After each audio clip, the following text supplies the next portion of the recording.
How often do you feel like your emotions control you instead of the other way around?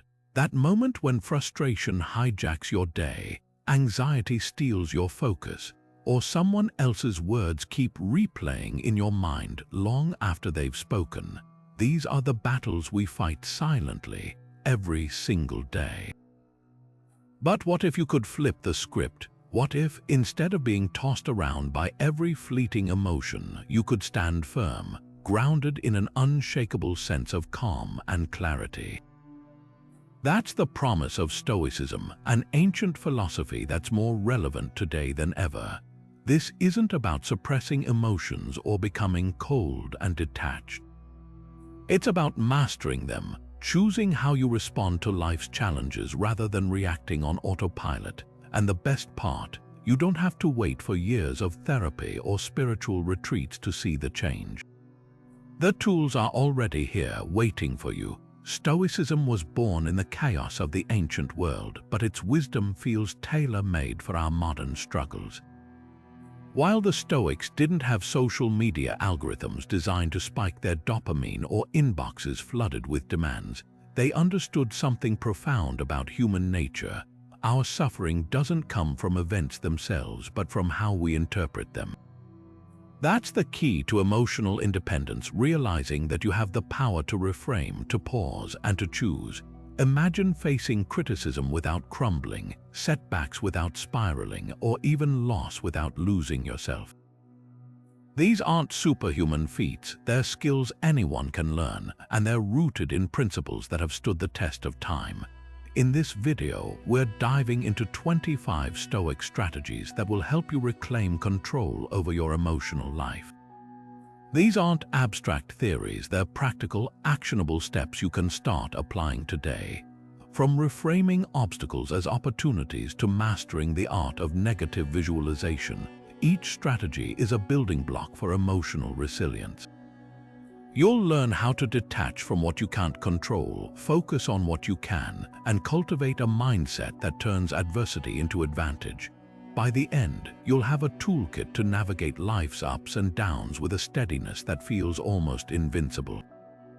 So if you're ready to stop being at the mercy of your emotions and start living with intention, let's begin. The first and perhaps most transformative Stoic strategy is mastering the dichotomy of control, a concept famously taught by Epictetus, the former slave-turned-philosopher who understood that real freedom begins in the mind. Picture this: you're stuck in traffic, late for an important meeting. Your hands grip the wheel, your pulse races, and frustration starts bubbling up. But here's the truth: the traffic jam, that's outside your control. Your reaction, that's entirely yours to command. This simple distinction is the foundation of emotional independence. The Stoics divided life into two categories: things we can influence, like our efforts, judgments, and attitudes, and things we can't, such as other people's opinions, the weather, or sudden setbacks. Every moment of stress or anxiety arises from blurring this line, wasting energy trying to change the unchangeable while neglecting the power we actually hold. Think about criticism. Someone insults your work, their words are beyond your control, but whether you internalize them, learn from them, or dismiss them as noise, that's your domain. Or imagine waiting for test results. The outcome isn't up to you, but how you prepare your mind to respond, whether with courage or despair, is. The Stoics didn't suggest we ignore external events. They urged us to focus on our agency within them. When you train yourself to see this split clearly, chaos loses its grip. A delayed flight becomes a chance to read rather than a rage trigger. A rude comment becomes data, not a dagger. Here's how to practice it. The next time you feel frustration rising, pause and ask, is this within my control? If not, redirect your energy to what is. Your next move. This isn't passivity, it's precision. Think of it like sailing. You can't command the wind, but you can adjust the sails. Emotional freedom isn't about controlling the storm, it's about steadying your ship. One powerful way to make the dichotomy of control practical is through journaling.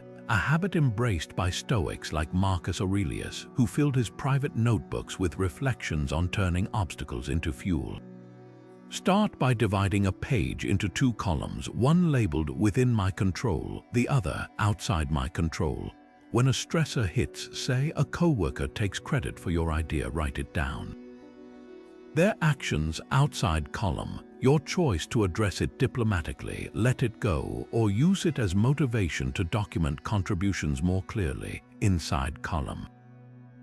This isn't just list-making, it's training your brain to spot where your power lies. Over time, you'll notice patterns. Maybe you often agonize over strangers' opinions or fret about flight delays. The act of writing shines a light on these energy leaks, freeing you to invest effort where it actually matters. Now, take it further with reframing. The Stoics called this the art of turning obstacles upside down. A project falls apart, that's your chance to practice adaptability, a muscle that strengthens with use. A friend cancels plans, now you have unexpected time to dive into a neglected hobby. The key is asking, what can this situation teach or offer me, instead of why is this happening to me? Consider Thomas Edison's lab burning down. As flames consumed years of work, he reportedly told his son, "Go get your mother, she'll never see a fire like this again." Then he rebuilt, using the disaster to streamline his designs. That's Stoic reframing in action, not pretending the setback doesn't hurt, but refusing to let pain dictate the next move. To weave this into daily life, try evening reflections. Review 3 challenges from your day and jot down how each could serve you. Missed a promotion. Maybe it reveals skills to hone or pushes you to explore better-fitting roles. Got stuck in rain without an umbrella. A reminder to check forecasts or an opportunity to laugh at life's unpredictability. This practice isn't about toxic positivity, it's about reclaiming agency. As Seneca wrote, difficulties strengthen the mind as labor does the body. Every irritation becomes a rep in your mental gym. The magic happens when these tools combine. Journaling exposes what's truly yours to shape. Reframing transforms resistance into resilience. Picture 2 people in the same traffic jam, one white-knuckling the wheel, cursing wasted time, the other listening to a podcast they've meant to enjoy for months. Same circumstance, different stories, and only one walks away feeling empowered. That's emotional independence, not a lack of storms, but the ability to dance in the rain. What if the secret to fearing less wasn't ignoring potential disasters, but staring them straight in the face? That's the counterintuitive power of negative visualization, a Stoic exercise championed by Seneca, who believed that by mentally rehearsing life's worst-case scenarios, we strip them of their terror and uncover a deeper gratitude for what we have. Imagine waking up tomorrow to find your car stolen. At first, the thought might send a jolt of panic through you, but sit with it. How would you adapt? You'd call the police, arrange rides, maybe realize how little you actually need that vehicle to survive. Suddenly, the fear loses its edge. That's the magic of this practice. It doesn't invite suffering. It defangs it by proving you're more resilient than your anxieties suggest. This isn't about dwelling on doom or expecting tragedy at every turn. It's the opposite of toxic positivity, that forced cheerfulness insisting everything's fine when it's not. The Stoics recognized that brushing difficulties under the rug only makes them scarier when they resurface. Negative visualization confronts them head-on, like a fire drill for the mind. Seneca himself wrote letters from exile, not whining about his fate, but reflecting on how losing status and comfort revealed what truly mattered: his ability to think, write, and find meaning even in hardship. He wasn't pretending exile felt good. He was preparing his mind to handle it with dignity long before it happened. Try this tonight before sleep. Spend 5 minutes contemplating what you'd do if you lost your job, your home, or even a loved one. Notice how your mind starts problem solving, identifying support networks, inner strengths, or hidden resources. That's the point. You're not manifesting disaster, you're building emotional calluses. When a real challenge comes, it feels familiar, not shocking. Modern psychology backs this up. Studies show that people who mentally prepare for setbacks experience less anxiety and recover faster because they've already walked the path in their minds. But here's where Stoicism goes deeper. Negative visualization isn't just about hardening yourself, it's about waking up to the fragility of the present. Seneca urged his readers to live as if this were their last day with their spouse, their health, their freedom. Not to breed paranoia, but to snap us out of taking things for granted. Picture your partner's laugh or the comfort of your bed. Now imagine it gone. Suddenly, those ordinary moments feel precious. This practice isn't morbid, it's the antidote to autopilot living. The person who regularly reflects on loss doesn't wallow in sadness. They hug their kids tighter, savor meals more, and waste less time on trivial grudges. The difference between stoic preparation and unhealthy pessimism, choice. The anxious mind obsesses over uncontrollable what-ifs, spiraling into paralysis. The stoic mind voluntarily visits darkness on purpose in small doses to reclaim light. Think of it like vaccination, a controlled exposure that builds immunity. When ancient Stoics like Musonius Rufus practiced poverty by wearing rags or sleeping on the floor, they weren't punishing themselves. They were proving that even the worst outcomes were endurable, so they could stop fearing them and start living freely. Apply this to modern struggles. Afraid of public speaking, visualize forgetting your lines, hearing silence instead of applause. Then realize you'd survive, learn, and try again. Terrified of aging, picture waking up with wrinkles and stiff joints. Then notice how many people with those traits still find joy, love, and purpose. The goal isn't to predict the future, it's to disarm its power over you. As Seneca put it, we suffer more in imagination than in reality. By visiting worst-case scenarios voluntarily, we turn them from monsters under the bed into maps in our hands, proof that even in darkness we know the way forward. Modern negative visualization isn't about dwelling on fear, it's about dissolving it through deliberate mental rehearsal. Let's take something concrete: job loss. Picture walking into your office tomorrow to find your badge doesn't work, your desk is cleared out, a polite HR representative hands you a severance package. At first, your stomach drops, but then what happens next? You'd update your resume, tap into your network, maybe explore freelance work or that side project you've been putting off. You'd realize how much of your identity was tied to a title and how much resilience you've underestimated in yourself. That's the first step, playing the scenario out to its logical conclusion, not just the initial shock. Now apply this to health. Imagine your doctor calls with test results you didn't expect, something chronic but manageable, like diabetes or arthritis. Your mind races to limitations: no more desserts, daily medications, maybe giving up marathon running. But then you research adaptations, meal plans that actually energize you, communities of people thriving with the same condition, even new forms of exercise like swimming or yoga. The diagnosis doesn't vanish, but your terror of it does, because you've already walked through the mental fire and found the other side. Here's how to practice this systematically. First, pick a quiet time, morning coffee or evening wind down, and choose one area of vulnerability: career, relationships, health. Close your eyes and vividly imagine the worst plausible outcome. Feel it, the tightening in your chest, the weight in your limbs. Then mentally fast forward. How would you solve it? Who would help? What unexpected strengths might emerge? The goal isn't to manifest disaster, but to expose the gap between perception, "this will destroy me," and reality, "I'd adapt," like humans always do. Next, flip the script to gratitude. After mentally losing your job, notice how much you appreciate today's steady paycheck.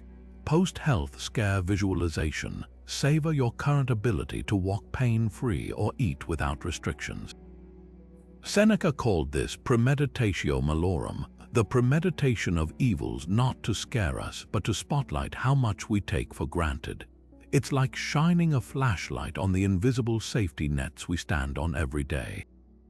For skeptics who worry this invites negativity, consider pilots who train endlessly for engine failures. Their rehearsals don't cause crashes, they prevent panic when real turbulence hits. Or firefighters who drill for worst-case scenarios so their reactions become second nature. Negative visualization is the same, emotional muscle memory. When a real setback comes, your mind doesn't freeze. It retrieves the mental blueprint you've already drawn. Take it further by combining this with Stoic journaling. After each visualization session, write 2 lists, what I feared and how I'd cope. Over time, you'll see patterns. Maybe you catastrophize finances but underestimate your resourcefulness, or fixate on health risks while ignoring your capacity to adjust. The page becomes a mirror, reflecting not just imagined losses but your hidden resilience. The ultimate test: try it with small irritations first. Visualize your phone shattering, then notice how quickly you'd order a replacement or dig out an old backup. Or picture a friend canceling plans last minute, leaving you with an empty evening that turns into unexpected solitude or creativity. These minor rehearsals train your brain for bigger ones, proving that most disasters are just inconveniences with extra drama. The Stoics knew something modern psychology confirms. The brain struggles to distinguish between vivid imagination and real experience. When you regularly visit these mental depths, you're not inviting darkness, you're installing emergency lights. So when life inevitably flickers, you'll know the switches by heart. There's a radical shift that happens when you stop resisting life's twists and start embracing them, not with gritted teeth but with genuine appreciation. This is the essence of Amor Fati, a Latin phrase meaning love of fate, which the Stoics practiced and Nietzsche later championed as the ultimate mark of personal strength. Picture Marcus Aurelius, Emperor of Rome, writing in his journal by candlelight amid wars and political betrayals. Instead of cursing his burdens, he reframed them. The obstacle becomes the way. A rebellious general wasn't just a nuisance, he was a chance to practice patience. A plague wasn't merely a tragedy, it was a test of leadership. That's Amor Fati in action, seeing every event, even the painful ones, as necessary threads in the fabric of your growth. Nietzsche took this further, calling it his formula for greatness. For him, Amor Fati wasn't just acceptance, it was a passionate yes to life's totality. Imagine a musician losing hearing like Beethoven, yet composing symphonies from memory, or a scientist like Stephen Hawking, whose body failed him but whose mind reshaped cosmology. These weren't cases of toxic positivity, they were demonstrations of turning limitations into launchpads. Nietzsche wrote, "My formula for happiness, a yes, a no, a straight line, a goal." The no is crucial. It's not about pretending hardship feels good, but about refusing to let it define you negatively. How do you cultivate this mindset? Start with reframing language. Instead of, "Why is this happening to me?" try, "What can this make of me?" When Marcus faced betrayal, he didn't dwell on the injustice. He asked, "How does this reveal my blind spots?" When his children fell ill, he didn't despair. He deepened his compassion. Modern examples abound. J.K. Rowling's bankruptcy and rejections birthed Harry Potter. Milton's blindness led to Paradise Lost. These aren't fairy tales, they're proof that constraints often breed creativity. Practice this with small irritations first. Missed your train? That's 20 minutes to people watch or brainstorm. Spilled coffee? A nudge to slow down and clean mindfully. The goal isn't to erase frustration, but to redirect it like a judo master using an opponent's momentum to their advantage. Marcus wrote, "The impediment to action advances action. What stands in the way becomes the way." For deeper challenges, try fate scripting. Write a letter from your future self, detailing how a current struggle ultimately served you. Maybe a job loss pushed you toward a more fulfilling career, or a breakup taught you self-worth. This isn't wishful thinking, it's neural reprogramming. Studies show that visualizing positive outcomes from adversity rewires the brain's response to stress, much like athletes mentally rehearsing success. Critics might argue Amor Fati encourages passivity, but the Stoics were anything but passive. They didn't just accept fate, they engaged with it fiercely. Think of a farmer loving drought because it forces innovation in irrigation, or a writer cherishing writer's block as a signal to dig deeper. Nietzsche's version was even more visceral. I want to learn more and more to see as beautiful what is necessary in things. Amor Fati, let that be my love henceforth. The beauty of this practice lies in its paradox. By fully embracing what you cannot change, you unlock agency within it. A storm isn't just a storm, it's a chance to build a sturdier roof. A critic isn't just a critic, they're a free coach highlighting your growth areas. Even mortality, the ultimate fate, becomes a motivator. As Seneca said, life is long if you know how to use it. When you stop fighting reality and start collaborating with it, every setback becomes raw material for your masterpiece. James Stockdale's story is one of the most striking examples of Stoicism in action, a testament to how adversity, when met with the right mindset, can become fuel for unshakable resilience. Shot down over Vietnam in 1965, the Navy pilot spent 7.5 years as a prisoner of war, enduring torture, solitary confinement, and constant uncertainty. Yet when asked years later which prisoners didn't survive the camps, his answer was unexpected. The optimists, not the pessimists, but those who kept saying, "We'll be out by Christmas."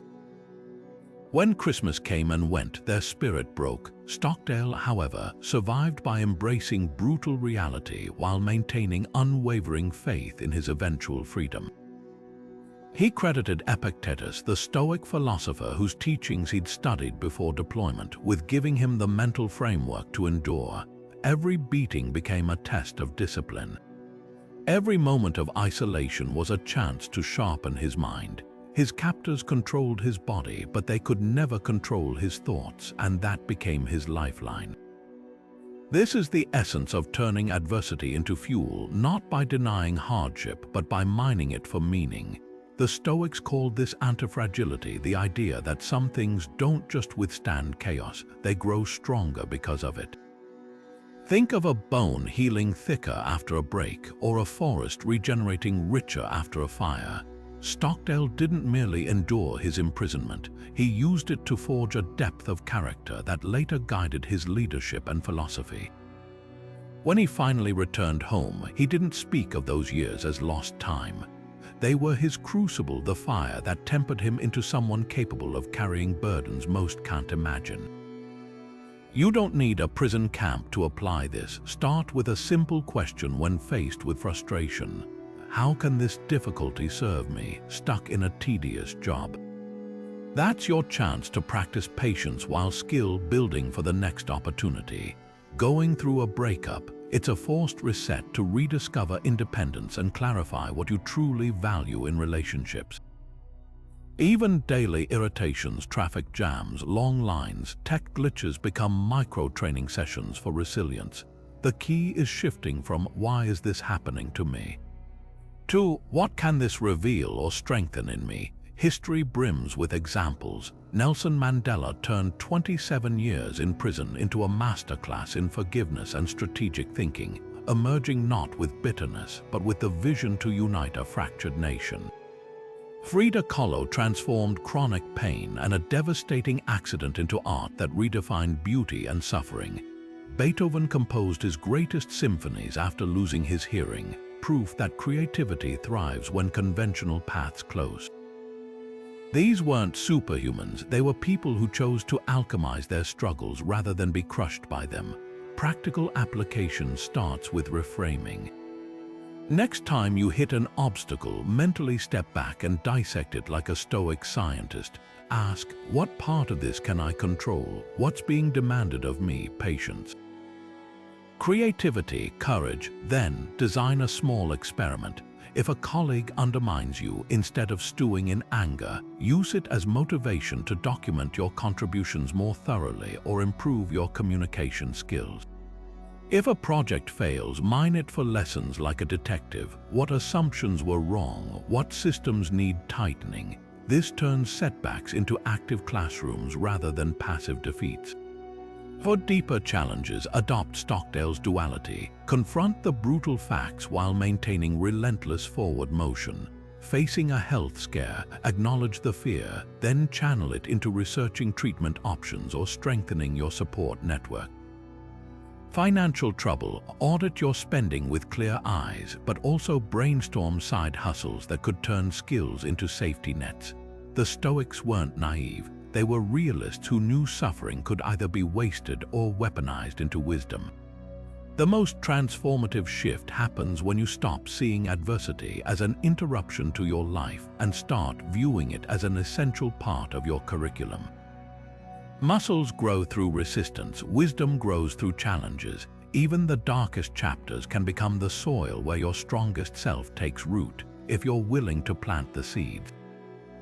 Negative visualization prepares the mind for hardship. Premeditatio Malorum arms you with a plan. While both practices involve anticipating challenges, this fourth Stoic strategy goes beyond mental rehearsal to create actionable contingencies. Picture this: you're about to give a major presentation when the projector fails.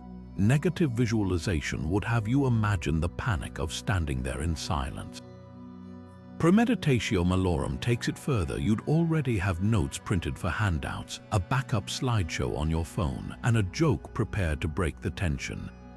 The difference is subtle but powerful. One steels you against fear, the other equips you to navigate it. The Stoics weren't pessimists, they were strategic thinkers who respected life's unpredictability. Seneca wrote letters detailing how he'd respond if exiled, impoverished, or betrayed, not because he expected these fates, but because preparing for them freed him from anxiety. Modern life offers endless applications. Say you're launching a business. Negative visualization helps you sit with the fear of bankruptcy. Premeditatio Malorum has you drafting a pivot plan. If sales dip below X, I'll consult mentors and trim overhead by Y. It's the gap between worrying about rain and carrying an umbrella. Consider how emergency responders operate. Firefighters don't just mentally brace for flames, they drill relentlessly, mapping exits and rehearsing protocols until their response becomes automatic. That's Premeditatio Malorum in action. When real crisis hits, their training overrides panic. Apply this to everyday disruptions. Traveling, before leaving, decide. If flights cancel, I'll use the delay to edit that backlogged podcast episode. Heading into a tough conversation, pre-script. If they deflect blame, I'll refocus on solutions. These aren't backup plans, they're psychological armor. Historical figures mastered this. When Shackleton's ship was crushed by Antarctic ice, his crew survived because he'd pre-stocked lifeboats with tools and rations. Beethoven, going deaf, composed anyway by imagining vibrations in piano legs. Their preparations weren't just practical, they preserved agency when circumstances screamed helplessness.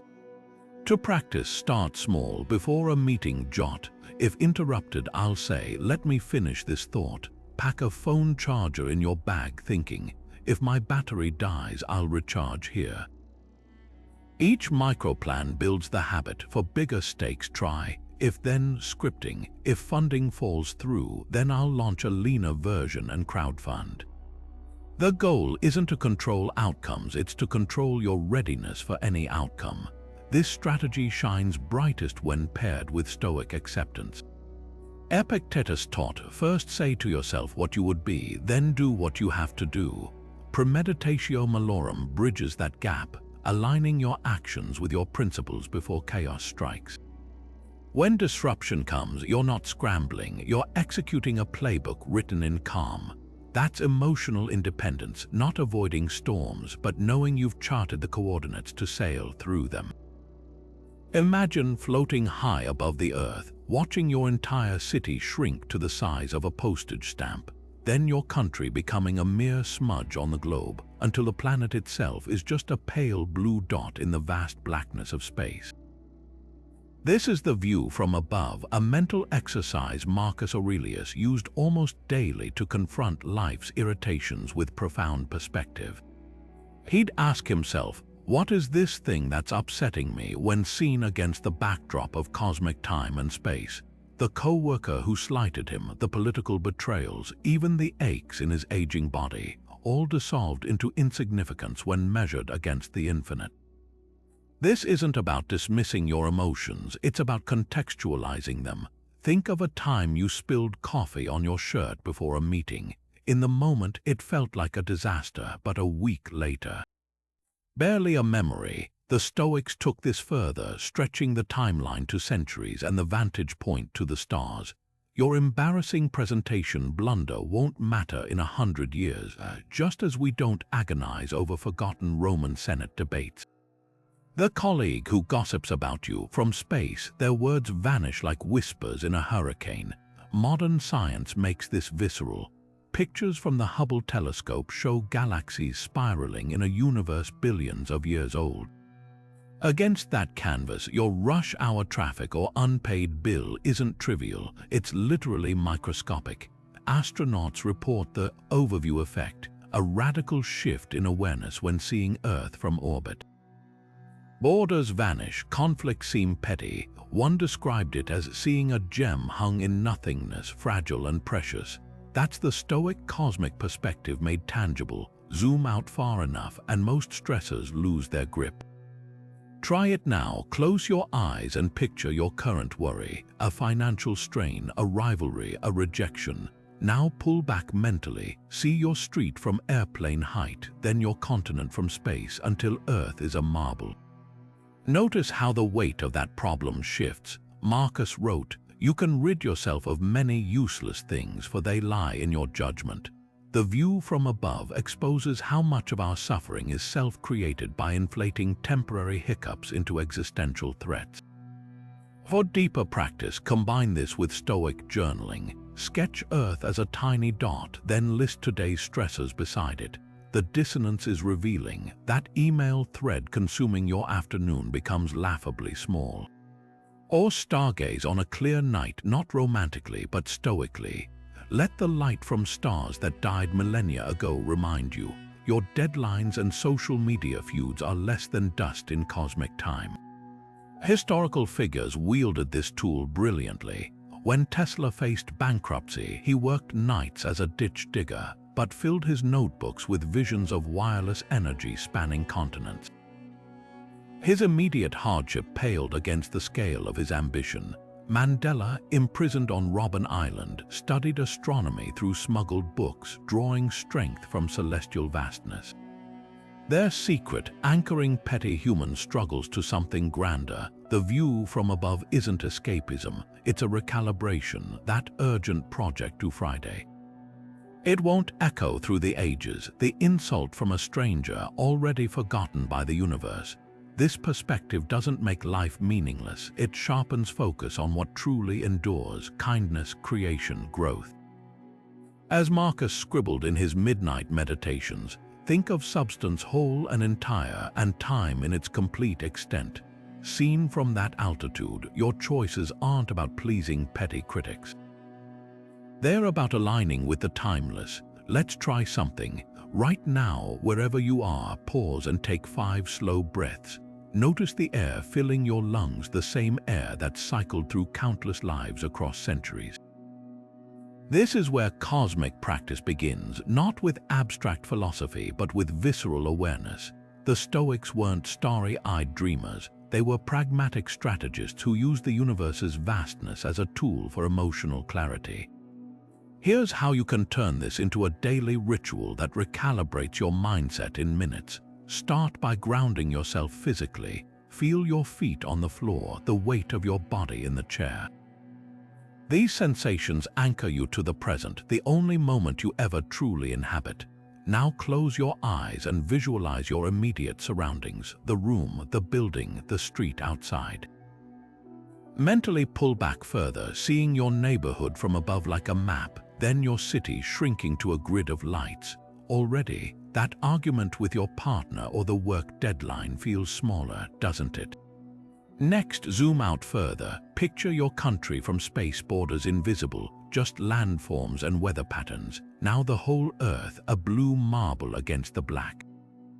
Recall that every human who ever lived existed here, their triumphs and tragedies mere ripples on this tiny sphere.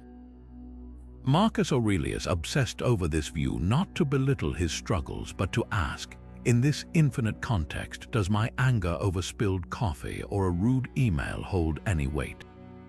Now the final leap. Imagine our solar system from afar, just one star among billions in the Milky Way, itself a speck in a universe of galaxies. The light hitting your eyes tonight left stars before human civilization began. Your ancestors' greatest fears and joys left no trace in this cosmic expanse. Yet here you are, a conscious witness to it all. This isn't nihilism, it's liberation. What feels earth-shattering today becomes laughably small when held against the stars. Practical application is key. Set a phone reminder for midday when stress peaks, and spend 60 seconds mentally replicating this zoom out. Stuck in traffic, you're a living organism on a planet hurtling through space at 67,000 miles per hour. The highway is just a scratch on its surface. Overwhelmed by chores, picture archaeologists 1,000 years from now sifting through dust that was once your dishes. The absurdity cuts tension instantly. For deeper sessions, pair this with gratitude. After zooming out, reflect, against all cosmic odds I exist. I get to taste strawberries, feel sunlight, love and be loved. The Stoics called this Sympatheia, the interconnectedness of all things. Your heartbeat relies on the same elements forged in dying stars, that difficult co-worker. Literally made of stardust just like you, perspective shifts from irritation to wonder. The magic lies in repetition. Do this daily for a week and you'll catch your brain auto-correcting pettiness. A missed promotion stings, then your inner voice whispers, in the Andromeda galaxy right now, two black holes are colliding. This setback won't even register in my life story. Not to minimize pain, but to place it where it belongs, as a fleeting note in your grand symphony. History's wisest minds reached for this tool. Carl Sagan kept a photo of Earth from Voyager on his wall to stay humble. Astronaut Chris Hadfield said orbiting Earth erased his fear of public speaking. If he could float in space, a podium was nothing. You needn't leave the atmosphere to borrow their clarity. Just look up tonight. The same stars that guided sailors now whisper to you, this too shall pass, and what remains is your choice to grow or grieve. That's the gift of cosmic practice, not escape from life, but mastery over how you experience it. What did Marcus Aurelius, the most powerful man in the ancient world, do each night as he unwound from ruling an empire? He didn't scroll through mindless feeds or numb himself with wine. He picked up a pen and held ruthless conversations with himself. His private writings, later published as meditations, reveal pages filled not with grand proclamations but raw self-interrogations. Why let small things break you? Or was your anger today necessary? This wasn't diary keeping, it was mental surgery, an ancient form of cognitive behavioral therapy where the emperor became both patient and therapist. Stoic journaling differs radically from modern gratitude logs or emotional venting. It's a structured excavation of your own mind, designed to expose cognitive distortions and reinforce virtue. The template is disarmingly simple yet devastatingly effective. First, identify disturbances. What knocked me off center today? A colleague's snide remark, my own procrastination. Then, trace them to neglected virtues. Did I forget patience when rushed? Courage when challenged, justice when inconvenienced. Marcus didn't just note events. He dissected his reactions like a scientist analyzing chemical reactions. When frustrated by subordinates, he wrote, ask yourself, what part of this is truly unbearable? Your pride is the injury, not their slowness. Here's how to adapt this 2,000-year-old practice. Each evening, answer 3 questions with brutal honesty. 1. What tested my peace today? Not what happened, but what got under my skin. That's the data point. 2. Which Stoic virtue did I overlook? Wisdom to see the bigger picture, discipline to control impulses. 3. How would my best self have handled this? This rewires neural pathways by rehearsing better responses. Modern psychology validates this. Studies show that expressive writing reduces cortisol levels when focused on reframing rather than ruminating. Marcus' approach aligns perfectly. He didn't dwell on slights, he used them as mirrors. After a senator insulted him, he journaled not about the offense, but his own vanity. You're upset because you still crave applause, ridiculous for a man who'll soon be dust. For those who find blank pages intimidating, borrow Marcus' prompts. Try, is this thing I'm stressing about within my control? Followed by, then what's the next right action? Or channel Epictetus, what would someone truly free, unshackled by others' opinions do here? The goal isn't poetic prose, it's pattern recognition.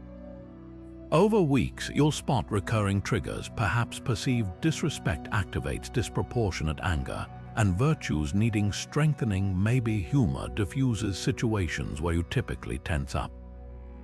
The magic lies in consistency. Seneca compared daily journaling to sharpening a blade. Small, regular strokes maintain the edge. Just 5 minutes nightly creates compound interest in emotional resilience. Imagine reviewing a year's entries. You wouldn't see a chronicle of problems, but a map of your evolving mind, the storms you once feared now navigated with steady hands. That's Stoic journaling, not recording life, but refining how you live it. Ever notice how quickly comfort becomes expectation? That morning coffee isn't just pleasant, it's required. The heated car seat stops being a luxury and starts feeling like a birthright. This slippery slope is why the Stoics practiced something radical. Voluntary discomfort, deliberately choosing hardship to remember they could thrive without indulgence. Picture Cato the Younger, one of Rome's most respected statesmen, walking through winter streets barefoot and wearing threadbare tunics despite his wealth. His neighbors pitied him, but Cato knew the truth. He wasn't punishing himself. He was inoculating himself against fear. By routinely experiencing lack, he proved to himself that even the worst conditions, cold, hunger, poverty, were endurable. That knowledge made him untouchable to fortune's whims. This isn't about masochism or rejecting joy. It's about breaking the invisible chains of dependency. Think of your morning routine. How would your mood shift if you couldn't have that coffee, or your productivity if the office heat failed? Most modern suffering comes not from genuine deprivation, but from the gap between our cushioned expectations and reality. The Stoics called this softness the quiet erosion of resilience that happens when we never practice doing without. Voluntary discomfort reverses that decay. It's like a vaccine, small, controlled exposures to hardship that build immunity against life's inevitable shocks. Start small. Take a cold shower, not just cool but cold, for 30 seconds at the end of your normal routine. Notice how your body reacts, the initial gasp, the racing pulse, then the realization that you're still standing. That's the moment of empowerment. Or skip lunch once a week. Not to diet, but to observe how hunger sharpens your focus rather than crippling it. These tiny acts rewire your relationship with discomfort. Suddenly, a cancelled flight isn't a crisis, it's a chance to practice patience. A power outage isn't torture, it's an unplanned resilience drill. History's greatest minds used this tool. Teddy Roosevelt, sickly as a child, forced himself into brutal physical training, boxing, ranching, Arctic exploration, until weakness became strength. Nietzsche, plagued by migraines, wrote, "What does not kill me makes me stronger." Even Silicon Valley elites now mimic Stoic practices, with tech CEOs fasting for mental clarity or sleeping on the floor to avoid pillow paralysis. The principle transcends time. Comfort is a cage unless you regularly test its bars. For deeper practice, emulate Cato's poverty drills. Once a month, spend 24 hours in survival mode, no takeout, no streaming, no thermostat adjustments. Read by candlelight, walk instead of drive. You'll discover two truths. First, that you need far less than you think, and second, that simplicity can feel like abundance when chosen rather than forced. As Seneca wrote while living in exile, the bravest sight in the world is to see a man struggling against adversity. But that bravery starts long before adversity strikes. It's built in the quiet moments when you voluntarily step into the cold. The irony, these exercises don't diminish joy, they amplify it. That first sip of coffee after fasting tastes richer. A warm bed feels luxurious when you've occasionally slept without one. By routinely dialing down comfort, you reset your baseline for gratitude. Modern research confirms this. Participants who took cold showers reported higher energy levels, and those who practiced intermittent fasting found greater mental clarity. The body adapts, but the mind transforms, realizing that most necessities are just unexamined habits. Here's the ultimate test. Next time you're desperate for something, your phone charger, a snack, the AC pause. Breathe through the craving, let it crest and fall like a wave. You'll find it passes, leaving you not just unharmed but stronger. That's the secret Stoics like Cotto knew. True freedom isn't having everything you want, it's knowing you can handle anything you've feared. Here's how to turn comfort zones into training grounds, one small challenge at a time. A 30-day micro-discomfort plan isn't about drastic suffering. It's systematic proof that you're more adaptable than you think. Start with day 1, ban the snooze button. That groggy hand slapping the alarm isn't just stealing 9 minutes of half sleep. It's teaching your brain that discomfort is negotiable. When you force yourself upright at the first bell, you're not just waking faster, you're reinforcing a neural pathway. Avoidance isn't an option. By day 3, you'll notice something unexpected. The jolt of cold water on your face feels less like punishment and more like a reset button. By day 10, level up with a 12-hour digital detox. No doom scrolling, no email checks, no streaming to numb boredom. At first, your fingers might twitch for the phone like a smoker craving a cigarette. That's the point. Sit with the itch until it fades, and you'll rediscover forgotten comforts. The weight of a book in your hands, the texture of a conversation without constant notifications. This isn't anti-technology, it's recalibration. Like a musician tuning an instrument, you're adjusting your attention span back to baseline. Day 20 introduces the ultimate discomfort for most: public speaking practice. Not in front of a mirror, but in the wild. Ask a stranger for directions, volunteer to present at a meeting, or record a 60-second video explaining a random object, your toaster, a leaf, anything. The goal isn't eloquence, it's exposure. Each stammered sentence teaches your amygdala that stage fright won't kill you. History's greatest orators, from Cicero to Churchill, didn't start fearless, they started uncomfortable. These challenges work because they're cumulative. Skipping the snooze button builds the willpower to resist digital dopamine hits, which fuels the courage to speak up. It's like stacking dominoes. The first push creates momentum. Modern research supports this. Studies on stress inoculation show that small, voluntary exposures to discomfort, cold showers, fasting, even awkward conversations, lower overall anxiety by proving to your nervous system that you can handle strain. Tailor the plan to your life. A teacher might replace public speaking with calling parents to share positive feedback, a different kind of vulnerability. A CEO could practice eating lunch alone without distractions, confronting the discomfort of stillness.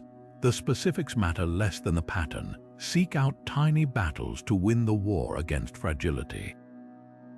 By day 30, you won't just have a list of completed challenges, you'll have rewritten your relationship with discomfort. That thing you've been avoiding, the difficult conversation, the career leap, the gym membership, won't feel like a mountain anymore. It'll just be day 31. Death is the only appointment none of us can cancel, yet most live as if it's perpetually postponed. The Stoics called this Memento Mori, Latin for remember you must die, not to terrify but to clarify. While modern culture treats mortality like a morbid taboo hiding aging with creams, sequestering the dying in sterile facilities, the Stoics wielded death as a whetstone to sharpen life's purpose. Picture Seneca writing to a friend, "Let us prepare our minds as if we'd come to the very end of life. This is how we ought to live, as if our final evening had arrived." Not with trembling hands, but with eyes wide open. This practice cuts through life's noise like nothing else. That meeting you're dreading, how trivial it seems when held against your last breath. The grudge you've nursed for years, wasted heartbeats you'll never recover. The Stoics weren't suggesting we obsess over the end. They were urging us to let its inevitability edit our priorities in real time. Marcus Aurelius kept a skull on his desk not for shock value, but as a visceral reminder. Whatever you're stressing about today, ask, will this matter on your deathbed? Modern psychology confirms this ancient wisdom. Terminally ill patients often report sudden clarity. Petty concerns evaporate, while authentic connections and unfinished dreams rush into focus. Why wait for diagnosis to live this way? Steve Jobs famously said death was life's change agent, stripping away external expectations. After his cancer prognosis, he wore the same black turtleneck daily, not from lack of creativity, but to conserve decision-making energy for what truly mattered. Contrast this with today's death-denying habits. We swipe past obituaries, mute grief with binge watching, and spend billions fighting wrinkles while avoiding advance directives. Yet avoidance doesn't erase reality. It only steals our chance to align our days with our deepest values. The Stoics proposed an alternative, regular, intentional encounters with mortality to shock the system awake. Practical application starts small. Place a physical reminder where you'll see it daily, an hourglass on your desk, a dried rose in your wallet symbolizing impermanence. Each morning, let it prompt you, if today were my last, would I spend it this way? Notice how quickly trivial distractions lose their grip. That urgent email. Probably not legacy-worthy. The argument with your teen about messy rooms. Suddenly, you'd trade all future fights for one more real conversation. For deeper immersion, visit a cemetery and read tombstones. Not as a tourist, but as a student. Epitaphs like devoted teacher or loving father reveal what ultimately endures, not titles or trophies, but impacts on others. Or try the 5-year test. When torn between options, ask what you'd regret not pursuing 5 years from now. Most crises won't pass this filter. The paradox: confronting death doesn't diminish life, it intensifies it. That first sip of morning coffee tastes richer when you know your supply is finite. Your child's laughter becomes piercingly beautiful when you acknowledge it won't echo forever. As the Stoics understood, mortality isn't life's enemy, it's the very thing that makes living sacred. To remember death is to remember how fiercely you want to live. Here's how to transform morbid curiosity into daily fuel, with a morning death meditation so practical it reshapes your hours.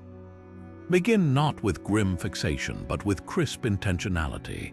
The moment your alarm sounds, before checking notifications or even stretching, lie still and ask, if today were my last, what 3 things would make it a day worth ending with?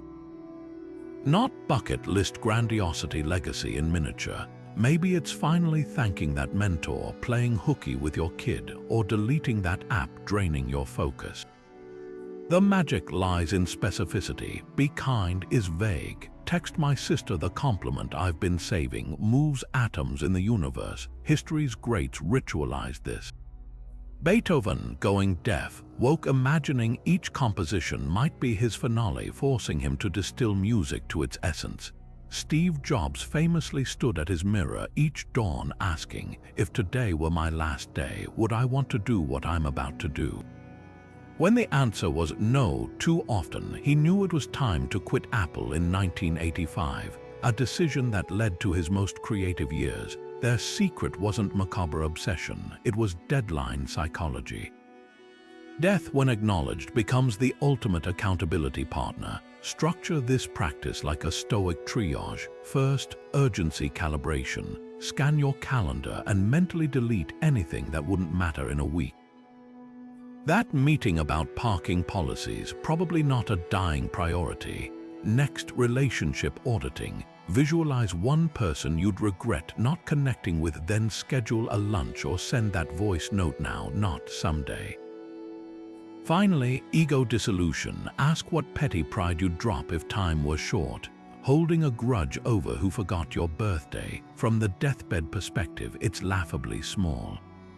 Modern culture tricks us into postponing meaning. We'll get to it after one more email, one more paycheck. Death meditation shatters that illusion. When novelist Oliver Sacks learned he had terminal cancer, he didn't rush to see the pyramids. He wrote passionately until his fingers failed, saying, "I have been able to see my life as from a great altitude, like a mosaic with its patterns clear." That's the gift of this ritual, not despair, but pixel-perfect clarity about what your mosaic should reveal.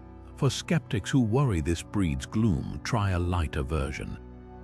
Instead of last day, frame it as last Tuesday. How would you spend a final weekday? Probably not refreshing stats on a mediocre project. The Japanese concept of mono no aware, the poignant beauty of transient things, adds another layer.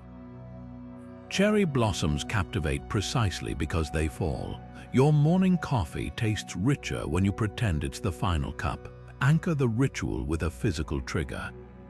Keep a river stone on your nightstand and hold it while asking your 3 questions, then pocket it as a tactile reminder. Or borrow Marcus Aurelius' method. Touch your wrist mid-morning to feel your pulse. That rhythmic thud is the clock no app can silence. The real test comes at day's end. Review. Did your last day choices align with your actions? If not, why?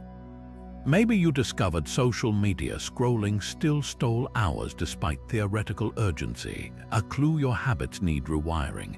Or perhaps you postponed the heartfelt talk yet again, revealing hidden resistance. Death meditation isn't about perfection. It's about spotlighting the gap between aspirational and actual priorities. By week's end, you'll notice subtle shifts. That colleague's annoying habit stops grating life's too short for eye rolls. You delegate trivial tasks instead of hoarding them to feel productive. Most tellingly, you start judging time not by quantity but by texture. Did today feel alive or merely full? As Seneca wrote, it's not that we have a short time to live, but that we waste much of it. Death meditation turns that truth from indictment to compass. Marcus Aurelius often wrote about an invisible thread connecting all things, what the Stoics called Sympatheia. He'd remind himself, what harms the hive harms the bee, seeing humanity as a single organism where each action rippled outward. 2,000 years later, quantum physics stumbled into a similar truth. Particles separated by vast distances can instantaneously influence each other. A phenomenon Einstein dismissively called spooky action at a distance. The Stoics didn't have electron microscopes, but their intuition about universal interconnectedness now flickers in laboratories worldwide. This isn't mystical speculation, it's practical physics with philosophical teeth. Think of how a butterfly's wings stirring air in Brazil might theoretically alter a tornado's path in Texas. The Stoics took this further, arguing that your morning mood doesn't just shape your day, it subtly shifts the emotional weather for everyone you encounter. Your irritation at spilled coffee echoes in a barista's self-doubt, a partner's tense shoulders, maybe even a stranger who catches your frown on the subway. Modern research confirms this. Studies on emotional contagion show that one person's stress can elevate cortisol levels in others nearby, like second-hand smoke for the psyche. Marcus saw this web of connection as both comfort and responsibility. In Meditations, he wrote, "What's bad for the community is bad for you, period." Not out of moralizing, but observable reality. A team where members secretly resent each other will crumble even with brilliant individuals. A society that dismisses its weakest links eventually fractures for everyone. The Stoic solution: cultivate oikeiosis, the practice of expanding your sense of self to include others. When you help a struggling colleague, you're not just being kind, you're maintaining the integrity of a system you inhabit. Quantum entanglement offers a startling parallel. When two electrons become entangled, measuring one instantly determines the state of its partner, even if they're light years apart. The Stoic version: your decision to listen patiently to a friend doesn't just affect that moment, it alters unseen futures. That friend might pass the kindness to a child who grows up to pioneer a medical breakthrough. We can't trace these threads, but physics and philosophy agree they exist. Apply this by practicing relational quantum leaps. Before reacting to criticism, to delays, to life's inevitable friction, pause and ask, if my next action sent vibrations through the entire web, what frequency would I choose? Not hypotheticals. Neuroscience shows neurons firing in one brain can synchronize with those in another during conversation. Your calm can literally become contagious. History's brightest minds leaned on this truth. Benjamin Franklin intentionally performed small favors for rivals, knowing goodwill was strategic glue. Jane Goodall's research revealed chimpanzees grooming injured members not for survival but communal resilience. Even Silicon Valley's network effects echo Stoic Sympatheia. Platforms grow when each user adds value for others. The challenge and power lies in scaling this awareness. Traffic jam: you're part of the congestion, but also part of the solution if you ease off the gas. Office tension: your silence might sustain it, your candor could dissolve it. The Stoics didn't suggest we fix everything, but that we recognize our stake in the tapestry. As Marcus scribbled on campaign, the branch cut from its tree withers, so too the man who severs himself from others. Your morning coffee connects you to Colombian farmers, shipping crews, the barista's rent. Your frustration at a delayed package ripples to customer service agents, their families, their health. This isn't guilt-tripping, it's empowerment. Like quantum particles, we're all measuring each other into existence through daily choices. The Stoic question isn't, do I matter, but how will my mattering manifest? Rain pelts against your windshield as you white-knuckle the steering wheel, muttering, "This storm is ruining my entire day." But pause for a second. What if you simply said, "Water is falling from the sky"? That shift from emotional narrative to neutral observation is Epictetus' discipline of ascent, a mental judo move that intercepts knee-jerk reactions before they hijack your peace. The former slave-turned-philosopher drilled this into his students. Events aren't good or bad until we label them. A flat tire isn't disastrous, it's rubber meeting asphalt. Your boss's harsh feedback isn't humiliating, it's sound waves hitting your eardrums.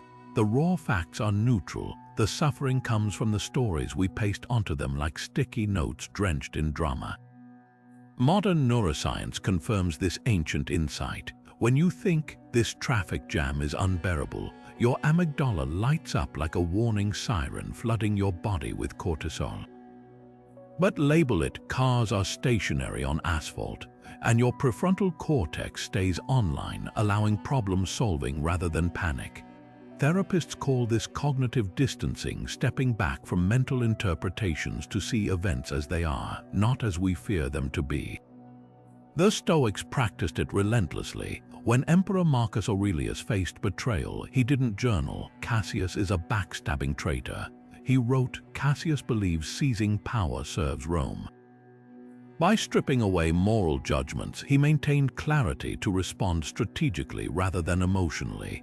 Here's how to train this skill. Next time adversity strikes a flight cancellation, a snide comment verbally narrate it like a robot observing data. "My flight status changed." Sound waves left someone's mouth. Feel how the emotional charge lessens. That space between event and reaction is where your power lives. Journaling amplifies this. Divide a page into facts, objective reality, and story, your spin. A missed promotion becomes the role went to someone else, fact versus I'm a failure story. Over time, you'll catch your brain embellishing facts with doom-laden fanfiction and learn to crumple those drafts. Epictetus took this further with prosouch attention to mental labeling. Picture two people at the same rainy bus stop. One groans, "This weather is miserable." The other observes, "My jacket is absorbing water." Both get wet, but only one suffers mentally. Modern parallels abound. Athletes use legs burning instead of I can't to push through fatigue. Surgeons describe complications clinically to maintain precision under pressure. The words we assign to events don't just describe reality, they shape how reality feels. Challenge yourself with a day of pure description. No awful or amazing, just occurring. That nightmare commute becomes a red light is illuminated. You'll discover most suffering is optional, a tax levied by your own unchecked interpretations. As Epictetus put it, man is disturbed not by things but by the views he takes of them. Master the discipline of assent, and you'll wield an emotional mute button for life's chaos. Your heart pounds as the email pops up. Your coworker took credit for your idea again. Your fingers hover over the keyboard, ready to fire off a scathing reply. But right there, in that molten moment between provocation and action, exists what neuroscientists now call the Stoic pause, a 3-second window where your brain can choose between autopilot rage and strategic response. The ancient Stoics didn't have fMRI machines, but they understood this gap intimately. Seneca described it as the first movement, that initial flare of emotion we can't control, followed by the crucial space where wisdom intervenes. Modern anger management studies reveal something fascinating. When trained to extend that pause to just 6 seconds, individuals show 40% less aggressive behavior. That's the difference between forwarding an angry email and walking around the block to cool off. Consider the case of a Chicago hospital implementing Stoic pause training for emergency room staff. Doctors and nurses facing verbal abuse from patients were taught to mentally step back and narrate the situation objectively. This man is shouting because he fears for his wife's health before reacting. The result, a 62% drop in staff burnout complaints. Or take professional athletes like NBA legend Kobe Bryant, who famously inhaled for 4 counts and exhaled for 4 counts when fouled hard, not just to calm down but to reclaim agency over the next play. These aren't suppression techniques, they're redirections of energy. The anger doesn't vanish, it gets repurposed. The physiology behind this is revelatory. When insulted or provoked, your amygdala, the brain's alarm system, triggers a cortisol surge within milliseconds. But your prefrontal cortex, responsible for reasoning, needs about 3 seconds to fully engage. Most emotional disasters happen because we act in that gap. The Stoics knew this instinctively. Epictetus advised students to imagine their minds as a fortress with a guarded gate. Stand at the entrance and ask what evidence supports this emotion. Modern therapists teach similar tactics through the STOP acronym. Stop, take a breath, observe your thoughts, proceed mindfully. Practical application starts with micro pauses. Next time your phone buzzes with an irritating message, place it face down and count to 3 slowly. Notice how your first impulse to retaliate or panic weakens, creating space for better options. For higher stakes situations, adopt Seneca's letter drafting method. Write the furious email or text, then save it as a draft overnight. 90% of the time, you'll delete it by morning with relief. What feels urgent in the heat of the moment rarely holds weight after the pause. The ultimate test comes when someone cuts you off in traffic, that initial jolt of adrenaline. Natural, the choice to lay on the horn or take a deep breath, that Stoic mastery in action. As Marcus Aurelius wrote, our anger and annoyance hurt us more than the things themselves that anger or annoy us. The pause is where we reclaim authorship of our lives, one 3-second gap at a time. That moment when you reflexively check your phone during dinner or feel your stomach tighten at yet another late-night work email. These aren't random reactions. They're conditioned responses, neural shortcuts your brain has carved from repetition. The Stoics knew this 2,000 years before behavioral science proved it. We don't just have emotions, we're trained into them. That's where pause triggers come in, acting like speed bumps for your reactions, creating just enough space between stimulus and response to reclaim choice. Start by mapping your emotional hotspots. For most, email notifications are landmines. The dopamine hit of an unread message followed by cortisol spikes when it's a complaint. Social media thrives on this cycle, programming us to equate likes with worth and criticism with threat.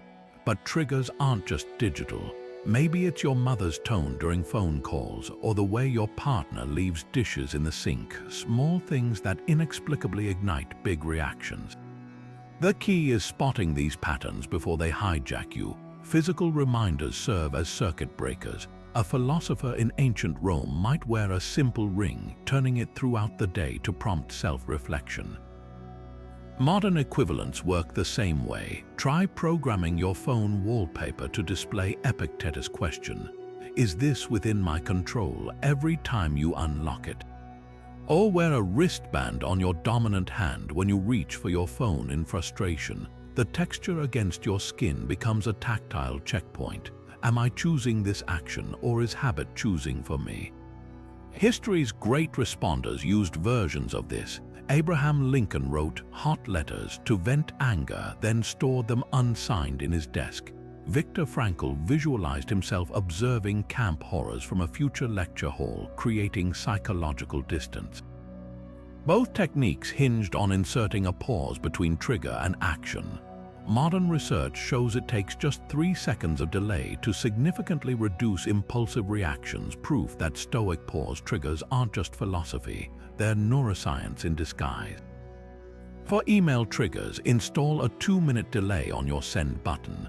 Those precious moments often reveal typos, hyperbole, or entirely better solutions like Seneca advised. Wait before you speak, let your words pass through 3 gates.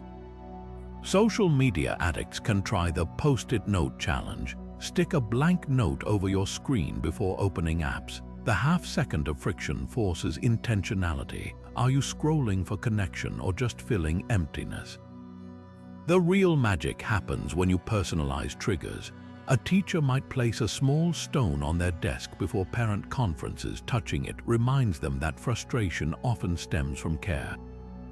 A CEO could use their watch alarm not for meetings but for hourly posture checks. Straightened shoulders often diffuse tension before it becomes temper. These micro-interruptions work because they exploit what psychologists call habit discontinuity, brief pauses that disrupt autopilot. Test this for a week. Each evening, journal which triggers succeeded and where you still got ambushed. You'll discover that certain contexts need layered defenses. Maybe emails from a particular client warrant a full-screen reminder reading, "Respond, don't react." Over time, you'll rewire your brain's threat detection system. What once felt like an emergency becomes merely information. What seemed personal is now just data. As Marcus Aurelius wrote while quelling rebellions, the things that set you off aren't giving you opinions, you are. Pause triggers don't eliminate life's friction. They give you the tools to keep your peace from wearing thin. Ever catch yourself deleting a social media post because it wasn't getting enough likes? Or hesitating to speak your truth in a meeting because you feared how it might land? That gnawing concern for how others perceive you is what the Stoics called reputation anxiety, a trap that turns you into a puppet of public opinion. Musonius Rufus, the Stoic teacher who dared to lecture Roman emperors in threadbare robes, put it bluntly, "What good is praise from those you don't respect?" His point wasn't just about humility, it was about sovereignty. The more you outsource your self-worth to external validation, the more you surrender your emotional independence. Modern culture has weaponized this weakness. Instagram metrics equate popularity with value. Corporate politics reward likability over competence. Even children learn to filter their personalities through the lens of peer approval. The Stoics offered an antidote: character ethics. While reputation is what others think of you, character is what you know to be true of yourself, and the gap between the two is where misery thrives. Think of it like building a house. Reputation is the paint color neighbors see. Character is the foundation holding everything up. One changes with the wind, the other weathers storms. History's most resilient figures lived this distinction. When Socrates was offered the chance to escape execution if he'd stop questioning Athenian norms, he chose hemlock over hypocrisy. Emily Dickinson published fewer than a dozen poems in her lifetime, yet filled notebooks with verses true to her vision, unconcerned with literary trends. Their compasses pointed inward. Contrast this with modern cancel culture, where fear of public shaming leads to self-censorship, proof of how little has changed since Musonius warned. The crowd is an unreliable judge of what's honorable.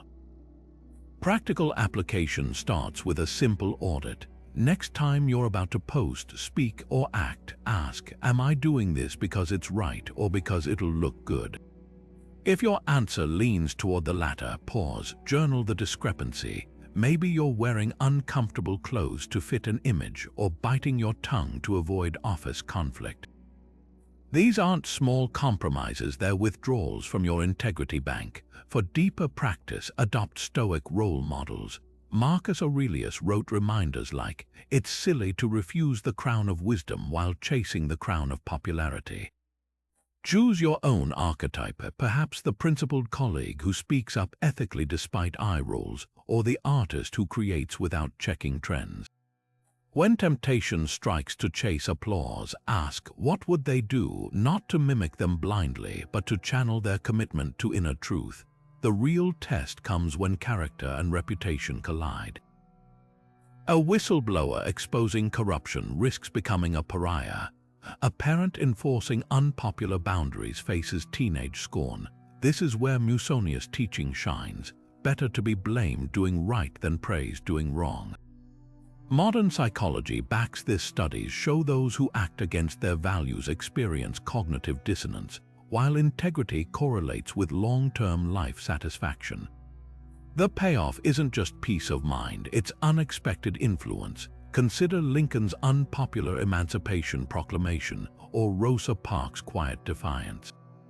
Their actions weren't designed for virality, yet they shifted history precisely because they cared more about justice than image. As Seneca observed, a good character is the only guarantee of everlasting happiness. Not because the world rewards virtue, it often doesn't, but because you stop needing rewards to feel whole. Try this experiment for a week. Perform one act daily that aligns with your values but might draw indifference or criticism. Share an unconventional opinion respectfully. Decline a gossip session. Wear what feels authentic, not fashionable. Notice how initial discomfort gives way to a liberating truth. When you stop outsourcing your worth, no one can revoke it. That's the Stoic secret, not indifference to reputation, but mastery over its power to distort who you are. Imagine your mind as a vast, ancient city, thoughts and emotions flowing through its streets like bustling crowds.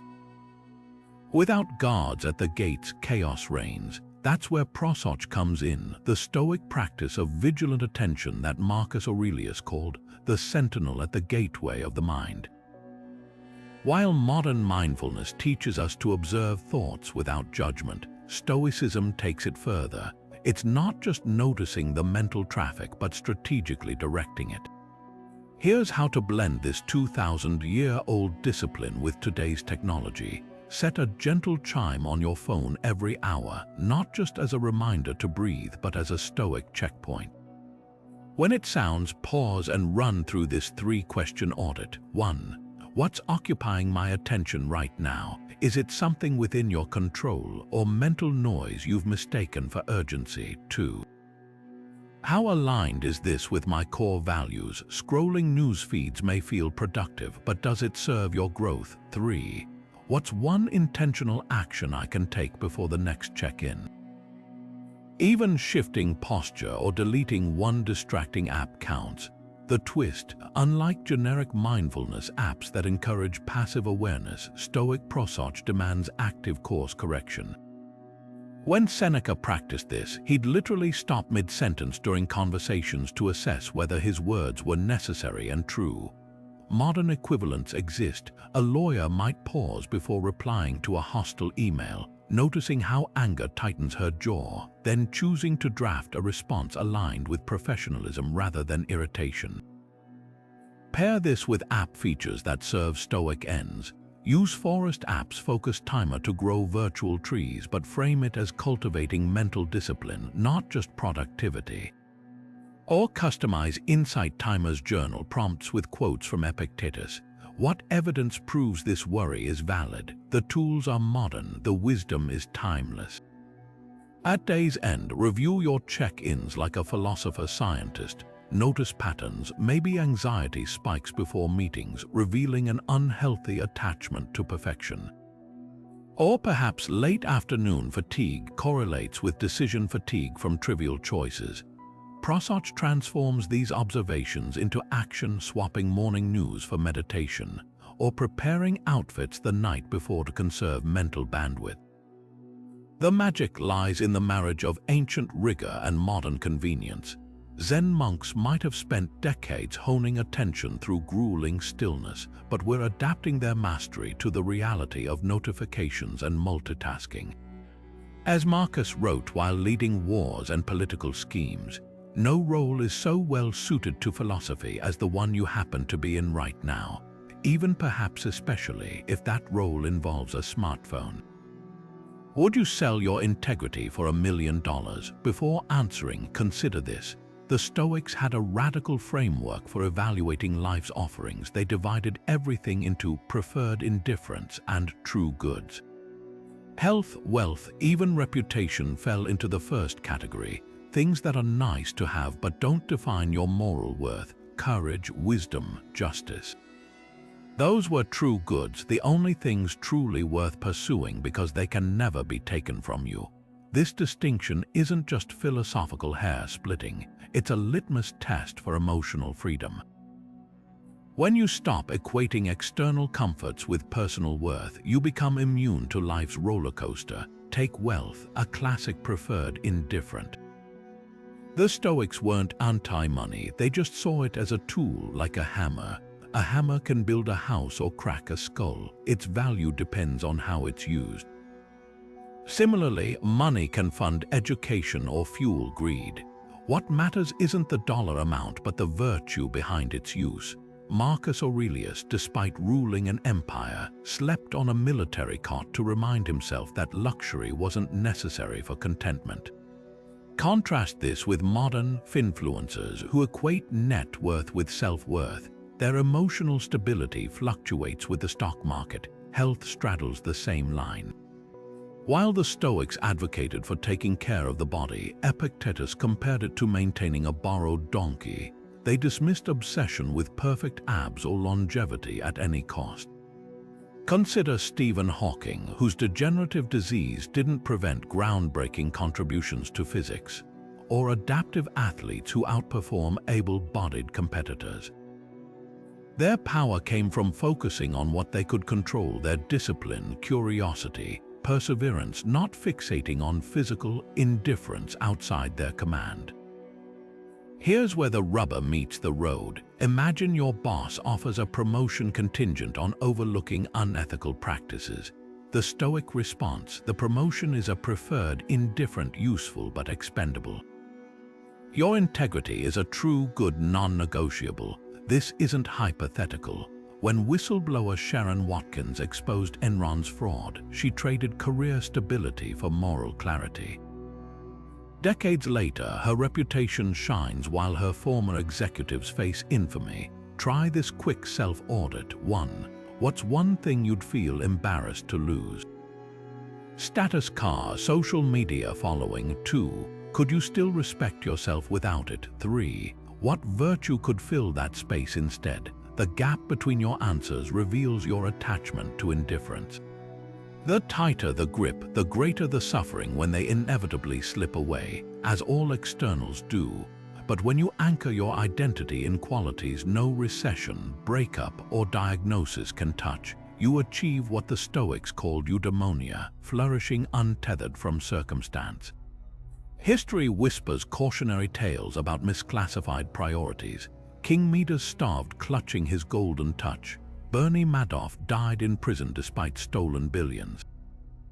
Their era treating preferred indifference as ultimate goods. Meanwhile, figures like Viktor Frankl found meaning in concentration camps by nurturing inner virtues, proof that true goods thrive even in barren soil. The ultimate test comes in small moments, choosing honesty when a lie would smooth things over, picking integrity when compromise would pay better. Each time you favor true goods over preferred indifference, you're not just making an ethical choice, you're reinforcing an emotional fortress. As Epictetus put it, no man is free who is not master of himself. The less you need externals to feel whole, the more unshakable your peace becomes. You've probably set goals with absolute certainty. I'll land that promotion by June, or this workout plan will get me in shape by summer. But here's the paradox: the tighter you cling to those expectations, the more they can strangle your peace of mind when life inevitably intervenes. That's where the Stoic reserve clause comes in, a simple mental adjustment that transforms rigidity into resilient flexibility. Instead of declaring "I will succeed," you add two liberating words: fate permitting. Not as passive resignation, but as strategic humility that acknowledges reality's complexity. Consider two job candidates preparing for the same interview. The first repeats, "I have to get this job, it's perfect for me." The second thinks, "I'll give my best performance, fate permitting." Who sleeps better the night before? Who handles curveball questions with more adaptability? The difference isn't effort, it's psychological scaffolding. The first treats success as a binary pass/fail. The second sees it as a dance between preparation and circumstance. Ancient Stoics called this eupixersis, the art of holding plans lightly. Seneca captured it perfectly. The wise man considers both sides, how things may turn out and how they may not. Modern psychology reveals why this works. Predictive coding theory shows our brains constantly compare expectations to reality. When mismatches occur, like traffic derailing your perfect morning, stress chemicals flood your system. But prefixing goals with fate permitting acts like a shock absorber, softening the blow when obstacles arise. It's not lowering standards, it's raising awareness of variables beyond your control. Think of a pilot filing a flight plan. "We'll arrive at 3 p.m., weather permitting." The professionalism remains, the rigidity doesn't. This strategy shines brightest in high-stakes scenarios. Imagine a surgeon preparing for a complex operation. She studies scans, rehearses techniques, yet still tells the family, "We'll remove the tumor completely, barring unforeseen complications." That's not doubt, it's wisdom. Or an athlete qualifying for the Olympics while acknowledging, "I'll compete if my body stays healthy." These aren't cop-outs, they're acknowledgments that effort alone doesn't dictate outcomes. Even the Stoic hero Hercules faced labor's fate permitting. Monsters didn't conveniently disappear when he showed up. Apply this to daily life by reframing your inner dialogue. Swap "I'll finish this project by Friday" with "I'll dedicate focused hours daily, barring emergencies." Trade "My kids will ace their exams for they're prepared, and the rest isn't ours to command." Notice how the pressure shifts from demanding specific results to honoring committed action. The irony: this mental shift often boosts performance. Research on error-related negativity in the brain shows that rigid thinkers experience deeper frustration when goals derail, while flexible thinkers recalibrate faster.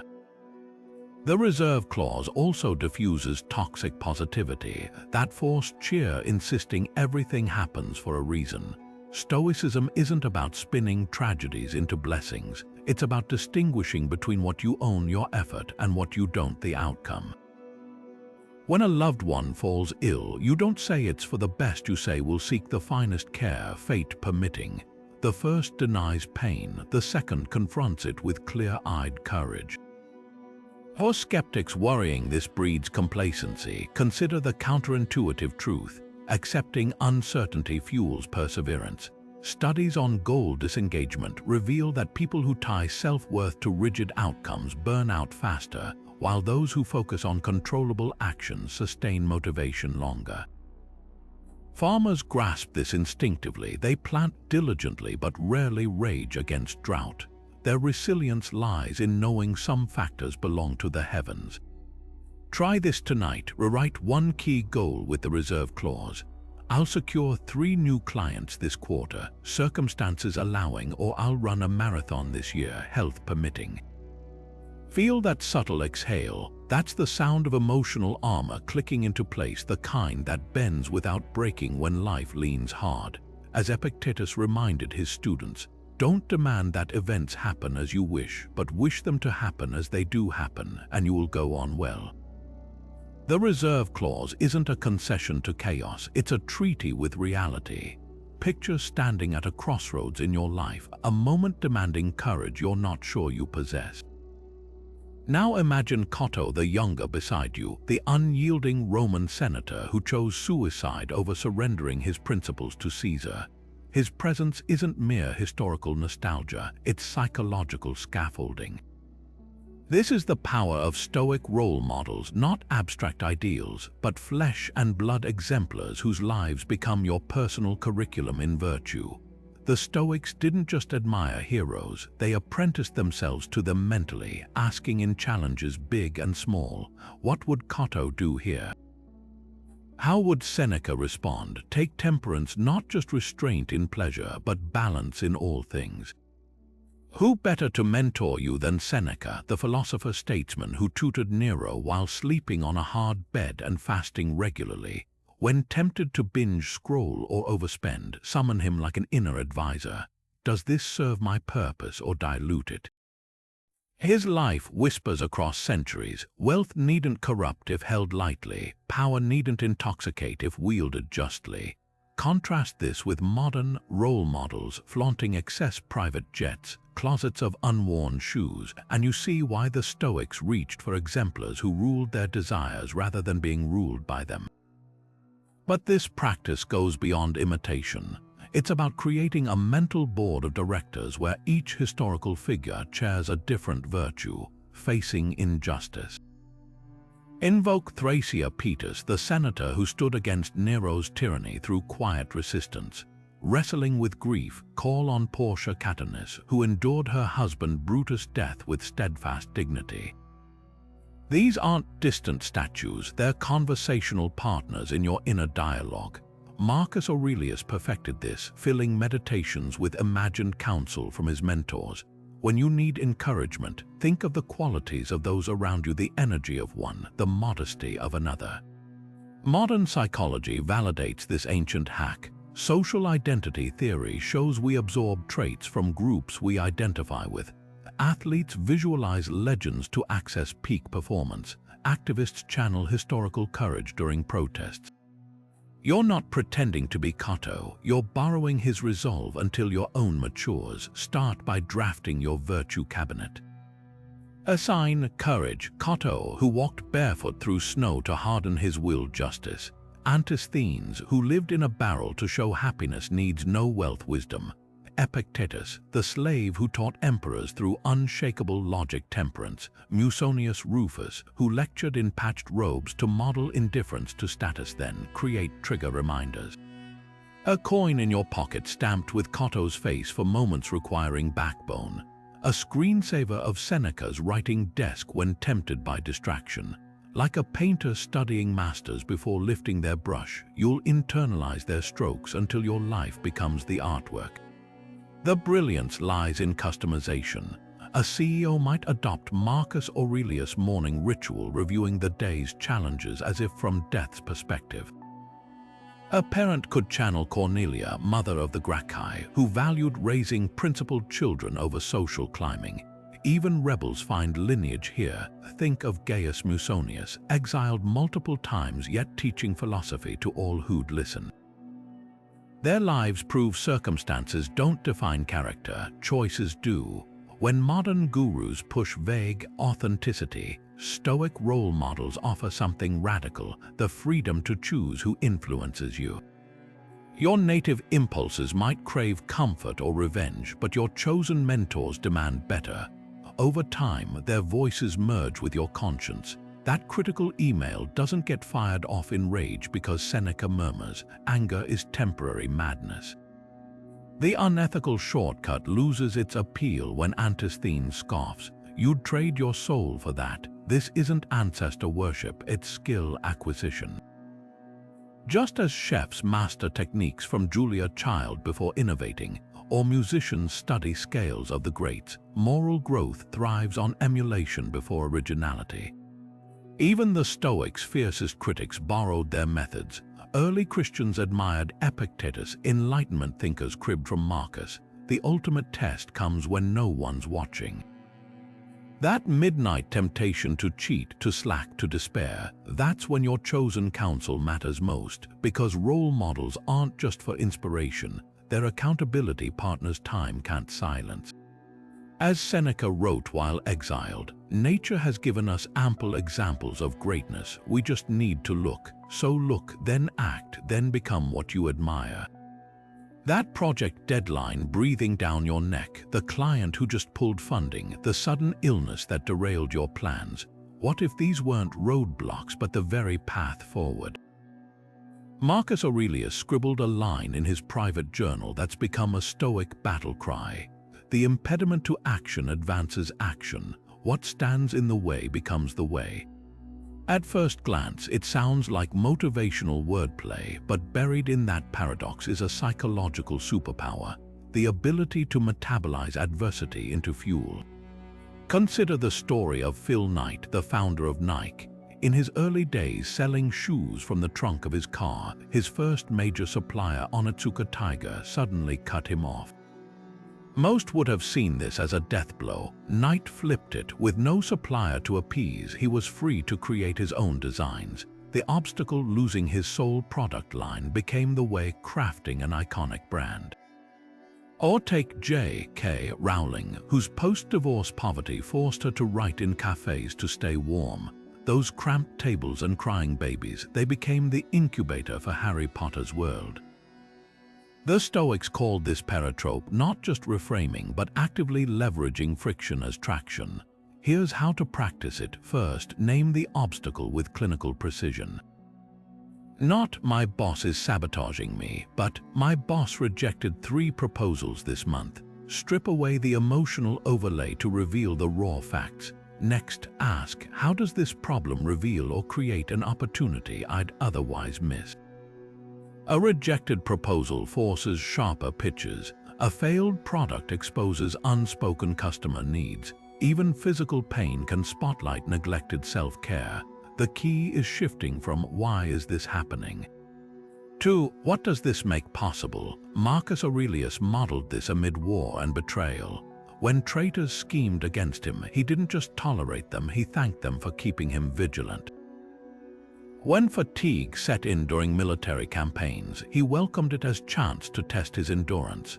Modern psychology confirms this approach. Studies on stress-related growth show that individuals who view challenges as catalysts develop greater resilience than those who merely cope. Apply this to daily irritations. Stuck in traffic, that's forced mindfulness time, no emails, just noticing the sky or planning your evening. Colleague taking credit for your ideas. A chance to hone your assertiveness or document contributions more meticulously. The obstacle isn't the traffic or the colleague, it's your resistance to adapting. As Epictetus put it, man is troubled not by events but by the interpretation of them. For deeper transformation, try obstacle alchemy journaling. Divide a page into 3 columns. 1. The block, e.g., client postponed project. 2. The hidden gift, extra time to refine deliverables. 3. actionable spin, revise the proposal with new market data over time. You'll notice patterns, certain obstacles consistently unlock specific strengths. Maybe tight deadlines spark your creativity, or criticism sharpens your clarity.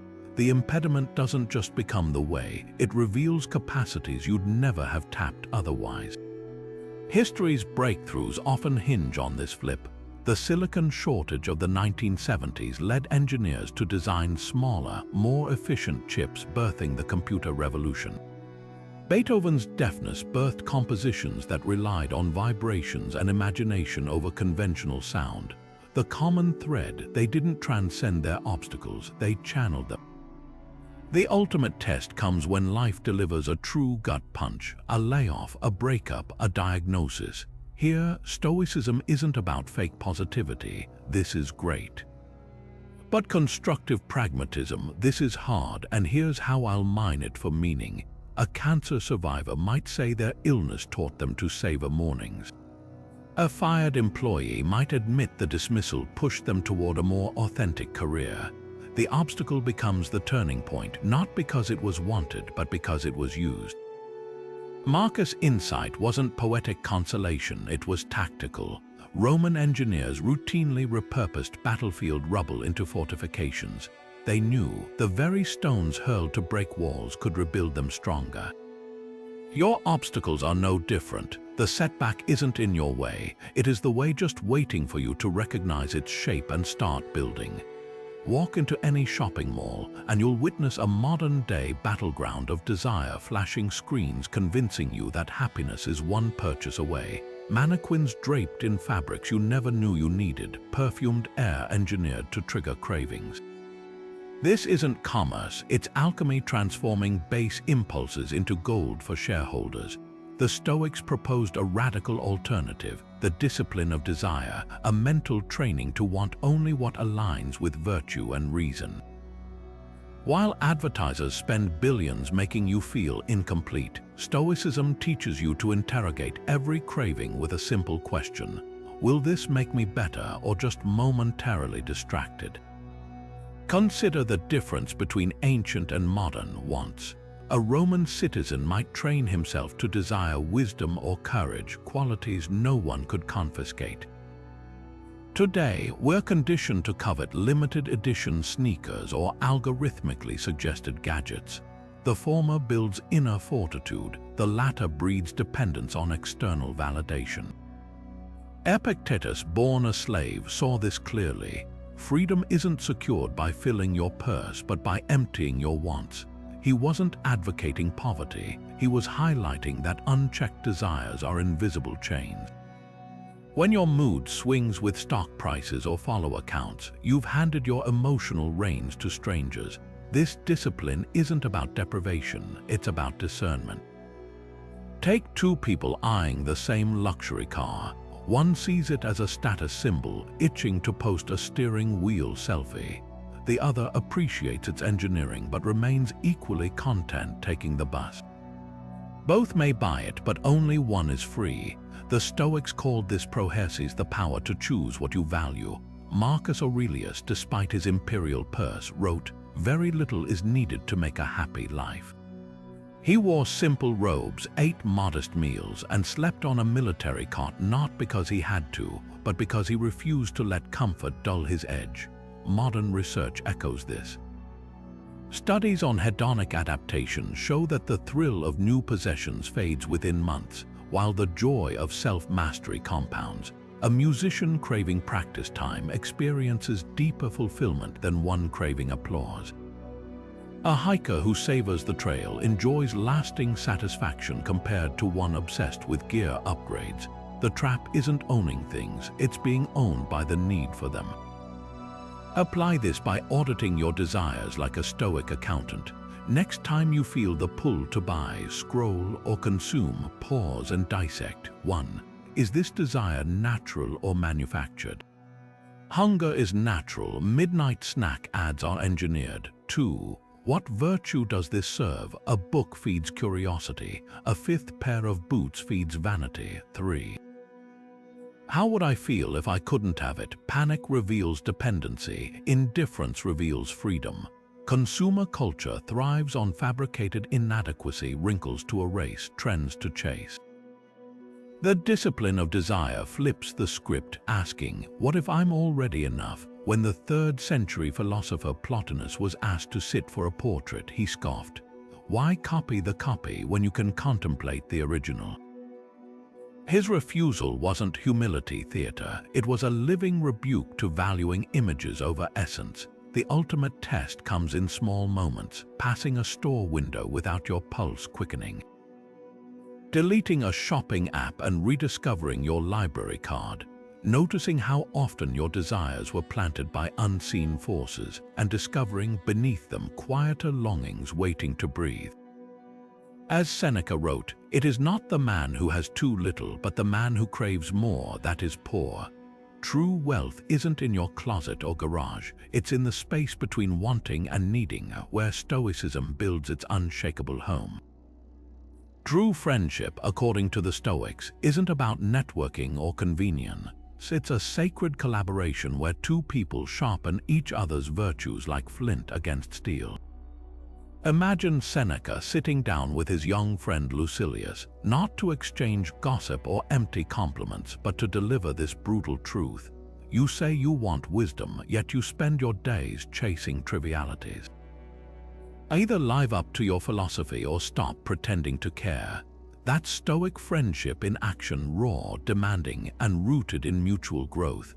In a world where most relationships are transactional, what can you do for me?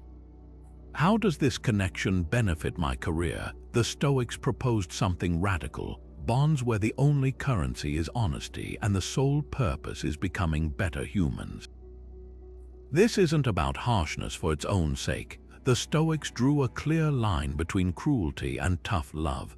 Epictetus, who taught friendship as a discipline, advised, when you see someone weeping in grief, don't hesitate to weep with them, but don't weep internally. In modern terms, show empathy but never enable self-destructive narratives. Picture your best friend wallowing after a breakup, convinced they'll never love again. A shallow friend might offer ice cream and platitudes. A Stoic friend hands them Marcus Aurelius' Meditations open to the passage. You could leave life right now. Let that determine what you do and say. It's not cold, it's urgent. The Stoics believed real compassion means refusing to let someone drown in their own excuses. Practical application starts with rewriting your relationship scripts. Next time a friend vents about the same self-sabotaging habit, resist nodding sympathetically. Instead, channel Musonius Rufus, who interrupted whining with, "What are you doing about it?" Script your own version. I hear your frustration, but what's one tiny step you could take today? You've identified the problem, now let's strategize solutions. Is this conversation moving you forward or keeping you stuck? The magic lies in balance. Stoic friends aren't emotionless drill sergeants. They're the ones who show up with soup when you're sick, but also ask if your lifestyle choices made you vulnerable to illness.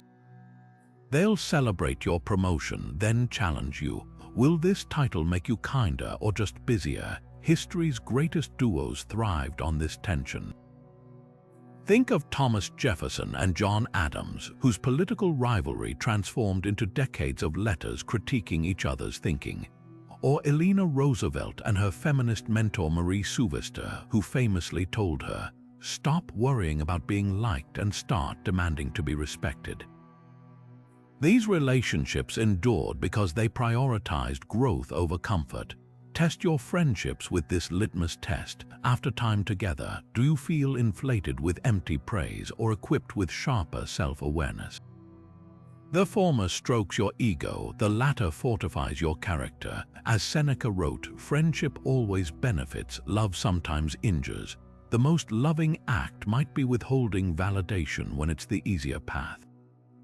For those fearing this approach sounds too severe, remember, Stoic friendship also means modeling the standards you demand. You don't critique a friend's procrastination while glued to your own phone. You say, let's mute our notifications and tackle our to-do lists together. It's accountability without hypocrisy, the kind of bond that doesn't just survive life's storms but uses them as training grounds. Imagine waking up to find your social media post has gone viral, thousands of likes, comments praising your wit or wisdom, that intoxicating little dopamine hit with every notification. Now fast forward a week, the likes have stopped, the comments have dried up, and you're left with a gnawing emptiness, already plotting your next post to recapture that fleeting high. This is the modern trap of fame, seeking that Seneca warned about 2,000 years ago when he wrote, "To crave fame is to chain your happiness to the opinions of others." The Stoics weren't against recognition, they simply saw it as one of the most perilous preferred indifference, a shiny distraction that could derail your moral compass if left unchecked. Seneca's letters to Lucilius dissect this obsession with surgical precision. In one particularly blistering passage, he compares the pursuit of applause to building your house on a volcano. No matter how grand the structure, the foundation is eternally unstable. Why? Because fame isn't just unreliable, it's corrosive. It tricks you into valuing external validation over internal integrity. Think of the politician who waters down their principles to please focus groups, or the artist who compromises their vision to chase trends. Even in Seneca's time, he watched peers twist themselves into pretzels to impress crowds at the Roman Forum, only to crumble when public favor shifted like sand. Here's how to audit your own validation-seeking impulses. First, scroll through your last 10 social media posts and ask, 1. Was this shared to contribute value or to showcase my life? A travel photo capturing genuine awe vs. a staged latte shot for aesthetic points. 2. Would I still do/say this if no one saw it? Posting workout stats to inspire vs. fishing for "you're so disciplined" comments. 3. How would I feel if this got 0 engagement? Disappointment reveals attachment to applause. This isn't about shaming social media use, it's about reclaiming agency. When the poet Emily Dickinson wrote, "I'm nobody, who are you?" she wasn't lamenting obscurity, she was celebrating the freedom of creating without an audience's expectations. The Stoics took this further, suggesting we actively cultivate contempt for fame, not hatred but healthy indifference, like a chef who cares more about the quality of ingredients than the diner's applause, or a teacher who treasures quiet breakthroughs over Teacher of the Year awards. History's most enduring figures often walked this path. Gregor Mendel meticulously documented pea plant experiments for years with no recognition, laying the foundation for genetics. Vincent van Gogh sold just one painting in his lifetime, yet kept filling canvases with his visionary brushstrokes. Their examples reveal the paradox: the less you chase external validation, the more authentic and often influential your work becomes. As Seneca quipped, the applause you give yourself lasts longer than any clapping hands. For a visceral exercise, try a fame fast. For 1 week, abstain from any online posting that serves ego over essence. No humble brags, no carefully curated blessed moments. Instead, journal privately about achievements or thoughts you'd normally broadcast. Notice the itch to share, then question its origin. Is it loneliness, insecurity, a misplaced desire to matter? The space between impulse and action is where Stoic wisdom flourishes. The ultimate test comes when you create something truly meaningful, a heartfelt letter, a home-cooked meal, a solution to a work problem, and choose not to document it for praise. That silent act of integrity is the antidote to fame's poison. As Seneca wrote on his deathbed, "It's not that life is short, we make it so by wasting time on things unworthy of our souls." In an age where visibility often masquerades as virtue, the real rebellion is valuing your own approval above the crowd's. Sunlight hasn't yet touched your windowsill when you reach for your phone, but what if those first groggy moments held something far more powerful than notifications? This is where the Stoic day begins, not with reaction but with deliberate creation. Marcus Aurelius wrote his meditations not for publication, but as a morning dialogue with himself, posing questions like, "What's in my control today?" And "What virtue will I strengthen?" while dawn crept over his military tent. This wasn't passive journaling, it was mental armor smithing, forging the mindset he'd need to govern an empire without losing his soul.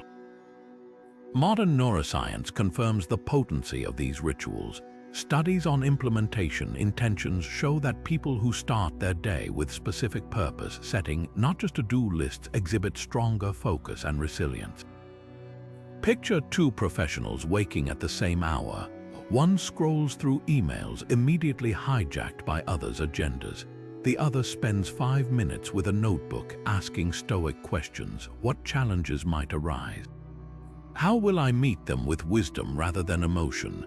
By the time both reach the office, one is already 3 mental steps ahead, while the other is playing catch-up with chaos. The evening audit, however, is where true transformation crystallizes. Seneca practiced this relentlessly, ending each day by interrogating himself, where did I act against my principles? When did fear override reason, not to self-flagellate but to course-correct? Think of it as a surgeon reviewing a day's operations, not to dwell on mistakes, but to refine tomorrow's technique. Modern therapy echoes this through cognitive restructuring, where clients identify thought patterns that derailed them. A salesperson might realize their afternoon slump correlates with negative self-talk after rejections, then design morning affirmations to preempt it. Practical implementation requires scaffolding. For mornings, keep a notebook by your bed with 3 prompts. 1. What's one thing within my control today? Your effort on a project, not its outcome. 2. What's one potential obstacle and my planned response? Traffic equals podcast time. Criticism equals curiosity. 3. Who needs my best self today? A colleague, your child. Even you evenings demand equal rigor but softer tones. Instead of "I failed," ask, "What did today reveal?" A missed workout isn't laziness, it's data showing you need earlier alarms or shorter routines. A snapped remark isn't moral failure, it's a signal that hunger or fatigue lowers your threshold. The Stoics called this hyponomata notebooks as mirrors revealing patterns invisible in the moment's heat. For those resisting structure, consider the Stoic sandwich technique. Start with 1 gratitude, aligning with Stoic appreciation for what's here now. Then 1 constructive reflection, how could I've better lived my values, closing with 1 intention for tomorrow. This balances positivity with growth, no toxic self-criticism, no complacent cheerleading. History's peak performers, even unknowingly Stoic ones, followed this rhythm. Benjamin Franklin tracked 13 virtues daily in a ledger, while Florence Nightingale analyzed nightly how she could have served patients better. Their brilliance wasn't innate, it was incubated in these purposeful pauses. The magic lies in repetition. Day 1's journal might feel mechanical, but by day 30, you'll notice mental shifts. That colleague's sarcasm stops triggering you because morning prep steeled your perspective.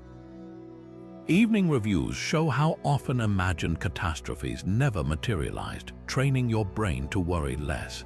Like a pianist's scales or an athlete's drills, these rituals build the muscle memory of emotional resilience, so when true crises hit, your response isn't panic but practiced clarity. The Stoics knew something our distraction-addicted era forgets. How you bookend your days determines how you live them. Dawn and dusk aren't just transitions, they're the forge and anvil where your best self is hammered into being.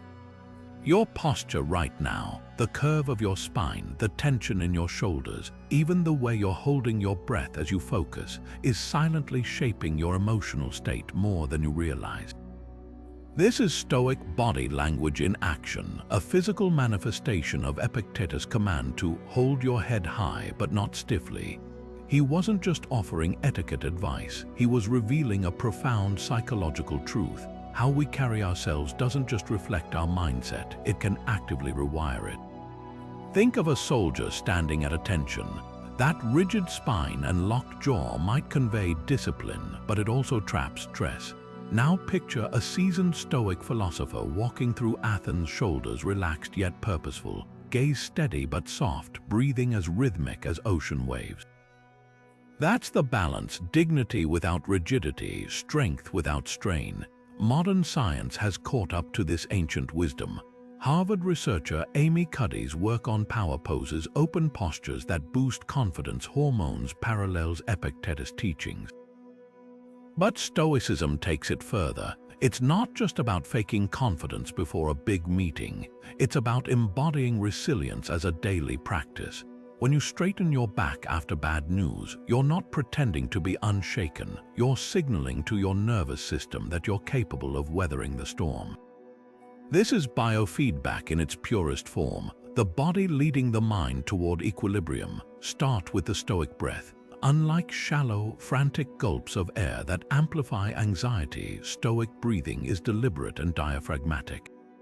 Epictetus taught his students to synchronize each inhale and exhale with a silent mantra.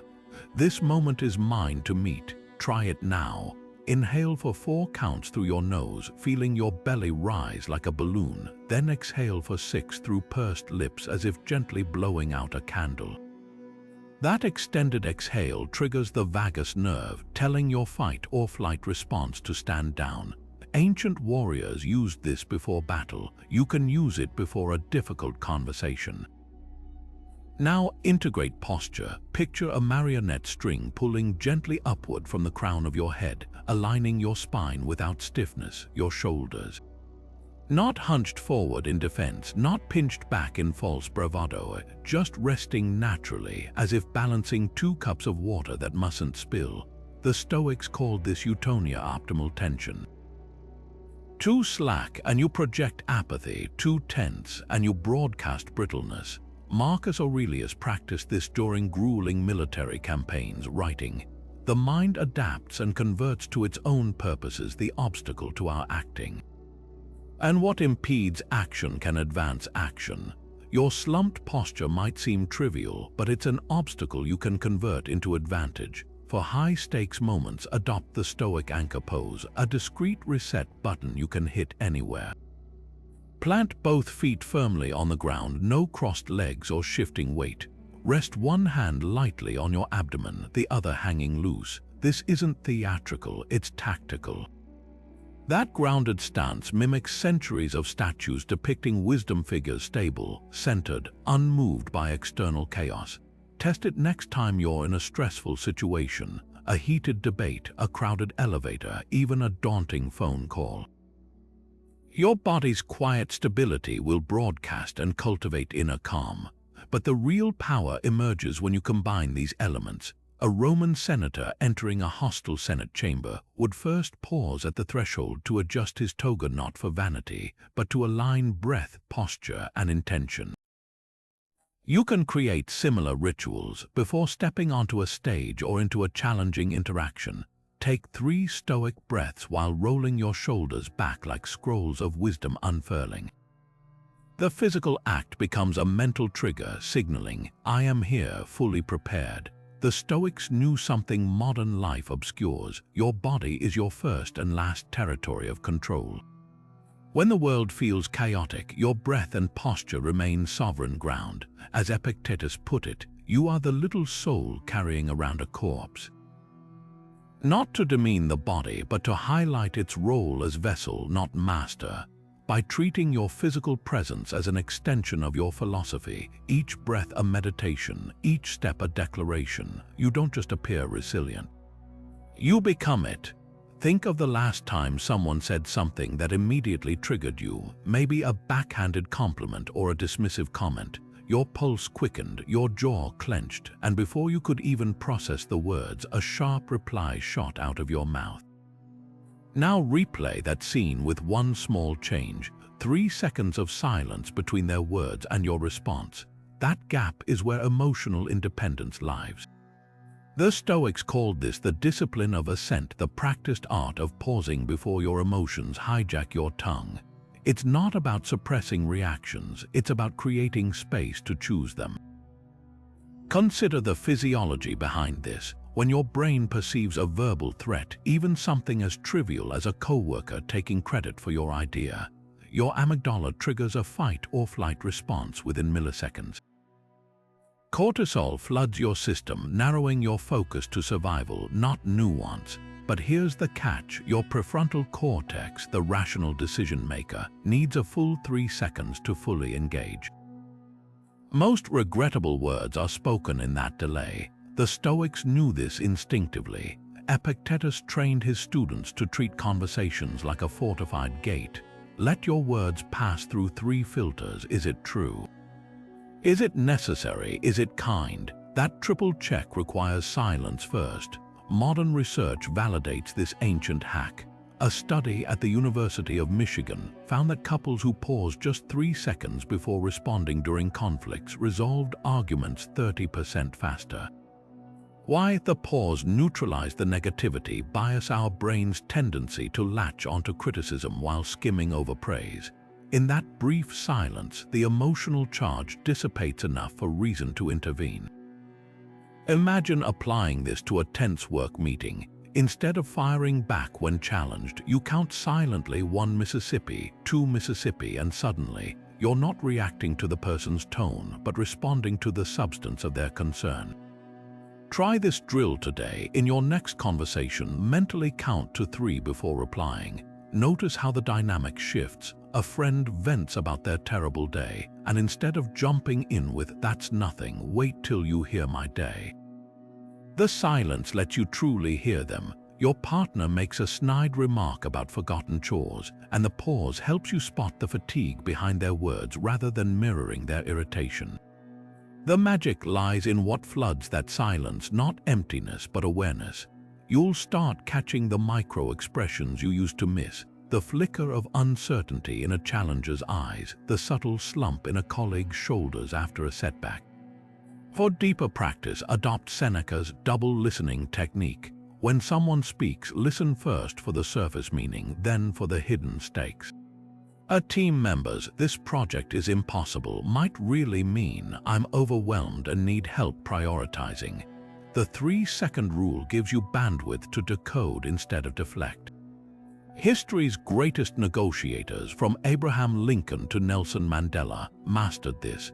Mandela famously let adversaries fill silence first during tense negotiations, often uncovering concessions they hadn't planned to offer. But here's the twist: Stoic silence isn't just defensive, it's generative. Musonius Rufus taught that the best teachers speak least, creating space for students to stumble into their own insights. Think of a sculptor revealing a statue by chipping away stone. Your quiet presence can do the same, withholding advice long enough for a struggling friend to find their own solution, or letting a child work through a math problem without rushing to rescue them. The ultimate test comes when the silence feels unbearable. Someone insults you publicly, and every cell in your body screams to retaliate. That's when you channel Marcus Aurelius' mantra: the best revenge is not to be like your enemy. The 3 seconds stretch like taffy, but within them you reclaim your power. Your response when it finally comes isn't a knee-jerk jab, but a deliberate choice. Maybe it's humor that diffuses the tension, or a question that exposes the insult's pettiness. Or perhaps it's no response at all, because not every provocation deserves your energy. In a world addicted to hot takes and instant reactions, the ability to hold silence is revolutionary. It's the difference between adding to the noise and composing a symphony with the spaces between notes. As Epictetus put it, you have 2 ears and 1 mouth. Use them in that proportion. When you do, you'll discover that silence isn't empty. It's the quietest form of strength. Imagine someone lobbing an insult your way, expecting you to wither only for you to catch it midair. Turn it inside out and toss it back with such effortless wit that the whole room erupts in laughter. That's Stoic humor in action, not just a defense mechanism, but a philosophical art form. Musonius Rufus, the Stoic teacher who faced exile and ridicule with unshakable calm, was a master of this. When a Roman noble sneered at him for wearing simple, patched clothing, he didn't bristle or shrink. He simply gestured to the man's overly ornate robe and said, "Your fabric may be finer, but my character doesn't need stitching." The insult dissolved into laughter, and more importantly, the power dynamic flipped. That's the genius of Stoic wit. It doesn't deny the sting of an insult. It transmutes it into something sharper, funnier, and ultimately disarming. This isn't about zingers or clapbacks. Stoic humor serves a higher purpose, revealing the absurdity of misplaced values. Take Rufus' famous exchange with Emperor Nero, who mockingly asked why he bothered teaching philosophy in exile when he could have just stayed quiet and kept his freedom. Rufus shot back, "Why do you bother asking questions, Caesar, when you've already decided on all the answers?" The burn wasn't just clever, it exposed Nero's insecurity masquerading as authority. The Stoics understood that laughter, when wielded skillfully, can be a scalpel, cutting through pretenses and leveling hierarchies without a drop of blood spilled. Modern life offers endless opportunities to practice this. Picture a coworker passive-aggressively noting how brave you are for presenting an unconventional idea. Instead of seething or backtracking, channel Rufus, "Thanks, I figured if Columbus could sail off the edge of the map, I could at least float this in a meeting." Suddenly, their jab becomes a setup for your punchline, and the room's tension evaporates. Or imagine a relative scoffing at your minimalist lifestyle. "Why don't you own a proper car?" Respond with playful exaggeration, "Because I'm training for the apocalypse, hard to carjack a guy on a bicycle." The laughter disarms their judgment, and you've subtly highlighted their consumerist assumptions. The key lies in frame control, steering the narrative away from conflict and towards shared amusement. When comedian Conan O'Brien faced a heckler yelling, "You're not funny," he didn't get defensive. He sighed and said, "Sir, my parents had me tested, and sadly I am." The audience roared, the heckler deflated, and Conan retained command of the room. That's Stoic humor at work, refusing to let others dictate your emotional weather. For deeper practice, try insult inoculation. List 3 common criticisms you dread, maybe about your career, appearance, or choices, then craft playful, philosophical retorts for each. Someone mocks your thriftiness. "I'm just practicing for when money's obsolete and we trade in wisdom points." Teased for reading philosophy. "Better than doom scrolling. My existential crises are at least first-rate." The goal isn't to memorize comebacks, but to train your mind to pivot from defensiveness to creativity. Humor also thrives on perspective shifts, the Stoic superpower of reframing. When Diogenes was mocked for living in a barrel, he didn't justify himself. He marveled, "You pay rent to live in cages, I get my palace for free." Centuries later, stand-ups like George Carlin used the same tactic. People say, drive safe, like safety's the priority when you're piloting 2 tons of steel at 70 mph. Both expose societal absurdities by tilting the lens slightly. But here's the golden rule: Stoic humor never punches down. Rufus jabs targeted arrogance, not vulnerability. When your sarcastic friend ribs you about your vegan diet, you might volley back, "Guilty as charged, I just really hate plants and want them to suffer." But if someone's genuinely struggling, the Stoic response is compassion, not comedy. The line is simple: humor should elevate, not annihilate. Ultimately, this strategy isn't about winning exchanges, it's about reclaiming serenity. As Rufus proved, laughter can be a cloak of invincibility, turning barbs into confetti. When you master the art of philosophical wit, you're not just dodging insults, you're rewriting the rules of engagement. The playground taunts of life lose their power when you're the one holding the joke book, and better yet, when you realize you never needed it in the first place. Close your eyes and picture this: a vast, unshakable fortress rising from mist-covered cliffs, its walls impervious to storms and sieges. This is your inner citadel, the ultimate Stoic visualization for emotional sovereignty. The concept traces back to Marcus Aurelius, who imagined the mind as a sanctuary no external turmoil could penetrate. Nowhere can man find a quieter or more untroubled retreat than in his own soul. But this isn't passive escapism, it's active mental architecture. Every brick represents a practiced virtue, discipline, perspective, resilience stacked intentionally through daily choices. Try this guided meditation to construct yours. Begin by anchoring your breath 4 counts in, 6 counts out, as if drawing the Citadel's blueprint. Now visualize its foundation, massive stones engraved with your core values. One reads, "I control only my judgments." Another, "Obstacles are fuel." Feel their weight and permanence. Next, erect walls from lived experiences where you've withstood emotional tempests. That time you remained calm during unfair criticism, that's a granite block. The moment you chose gratitude despite disappointment, add a buttress. The genius of this exercise lies in its adaptability. For high-stress environments, say, a toxic workplace, imagine arrow slits in your Citadel's walls. They let in light and air, useful feedback, while deflecting poison darts, petty drama. When overwhelmed, mentally retreat to its central courtyard, where a flame symbolizes your unwavering purpose. Even in chaos, that light persists. Historical figures embodied this metaphor long before neuroscience explained its power. Boethius wrote The Consolation of Philosophy while imprisoned, his inner citadel so robust that execution threats couldn't stifle his wisdom. Viktor Frankl survived Auschwitz by mentally reconstructing his Vienna study, where he debated with imagined mentors. Their examples reveal a profound truth. Your citadel isn't built in peaceful times, it's forged in adversity, each challenge adding another defensive layer. Practical application begins with daily reinforcement. Spend 5 morning minutes visualizing your citadel's details, the texture of its stones, the height of its towers. When criticism stings or plans crumble, whisper to the citadel and mentally withdraw to reassess. Over time, this becomes instinctive. A colleague's outburst feels distant, like shouts from outside your walls.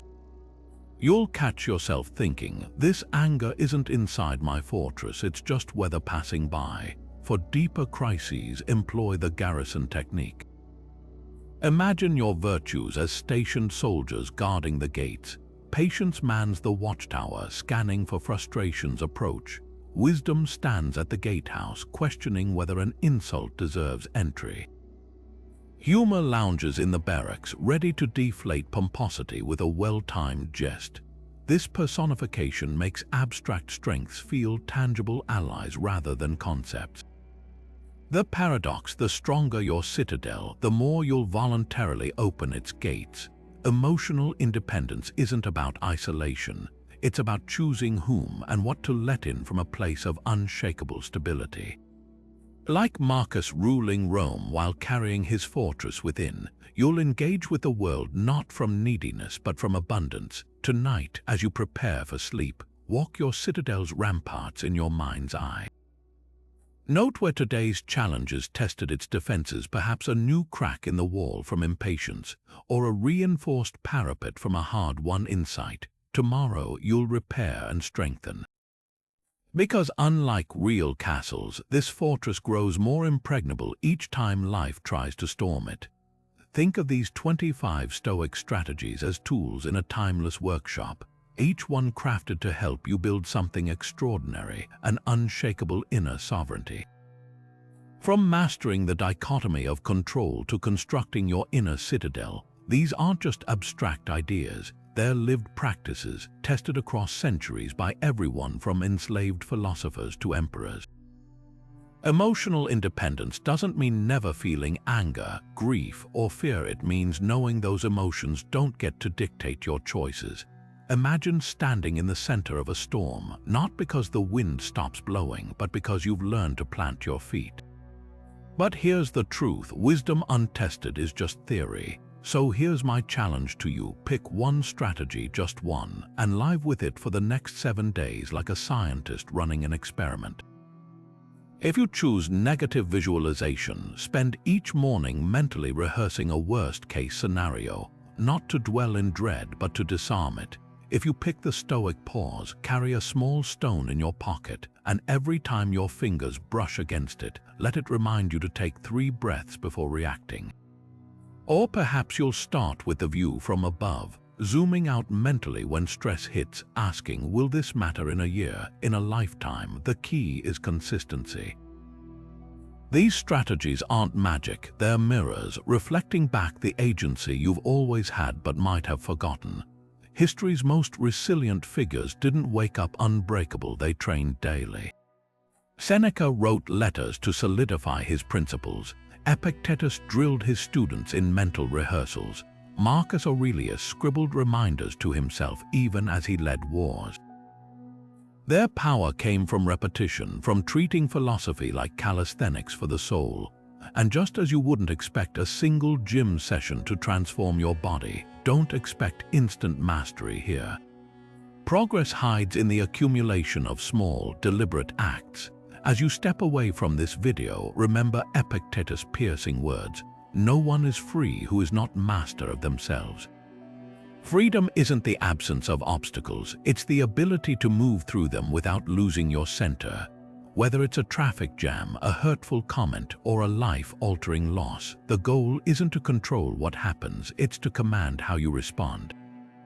That's the heart of Stoicism and the secret to emotional sovereignty. The tools are in your hands now. The question is, which one will you pick up first?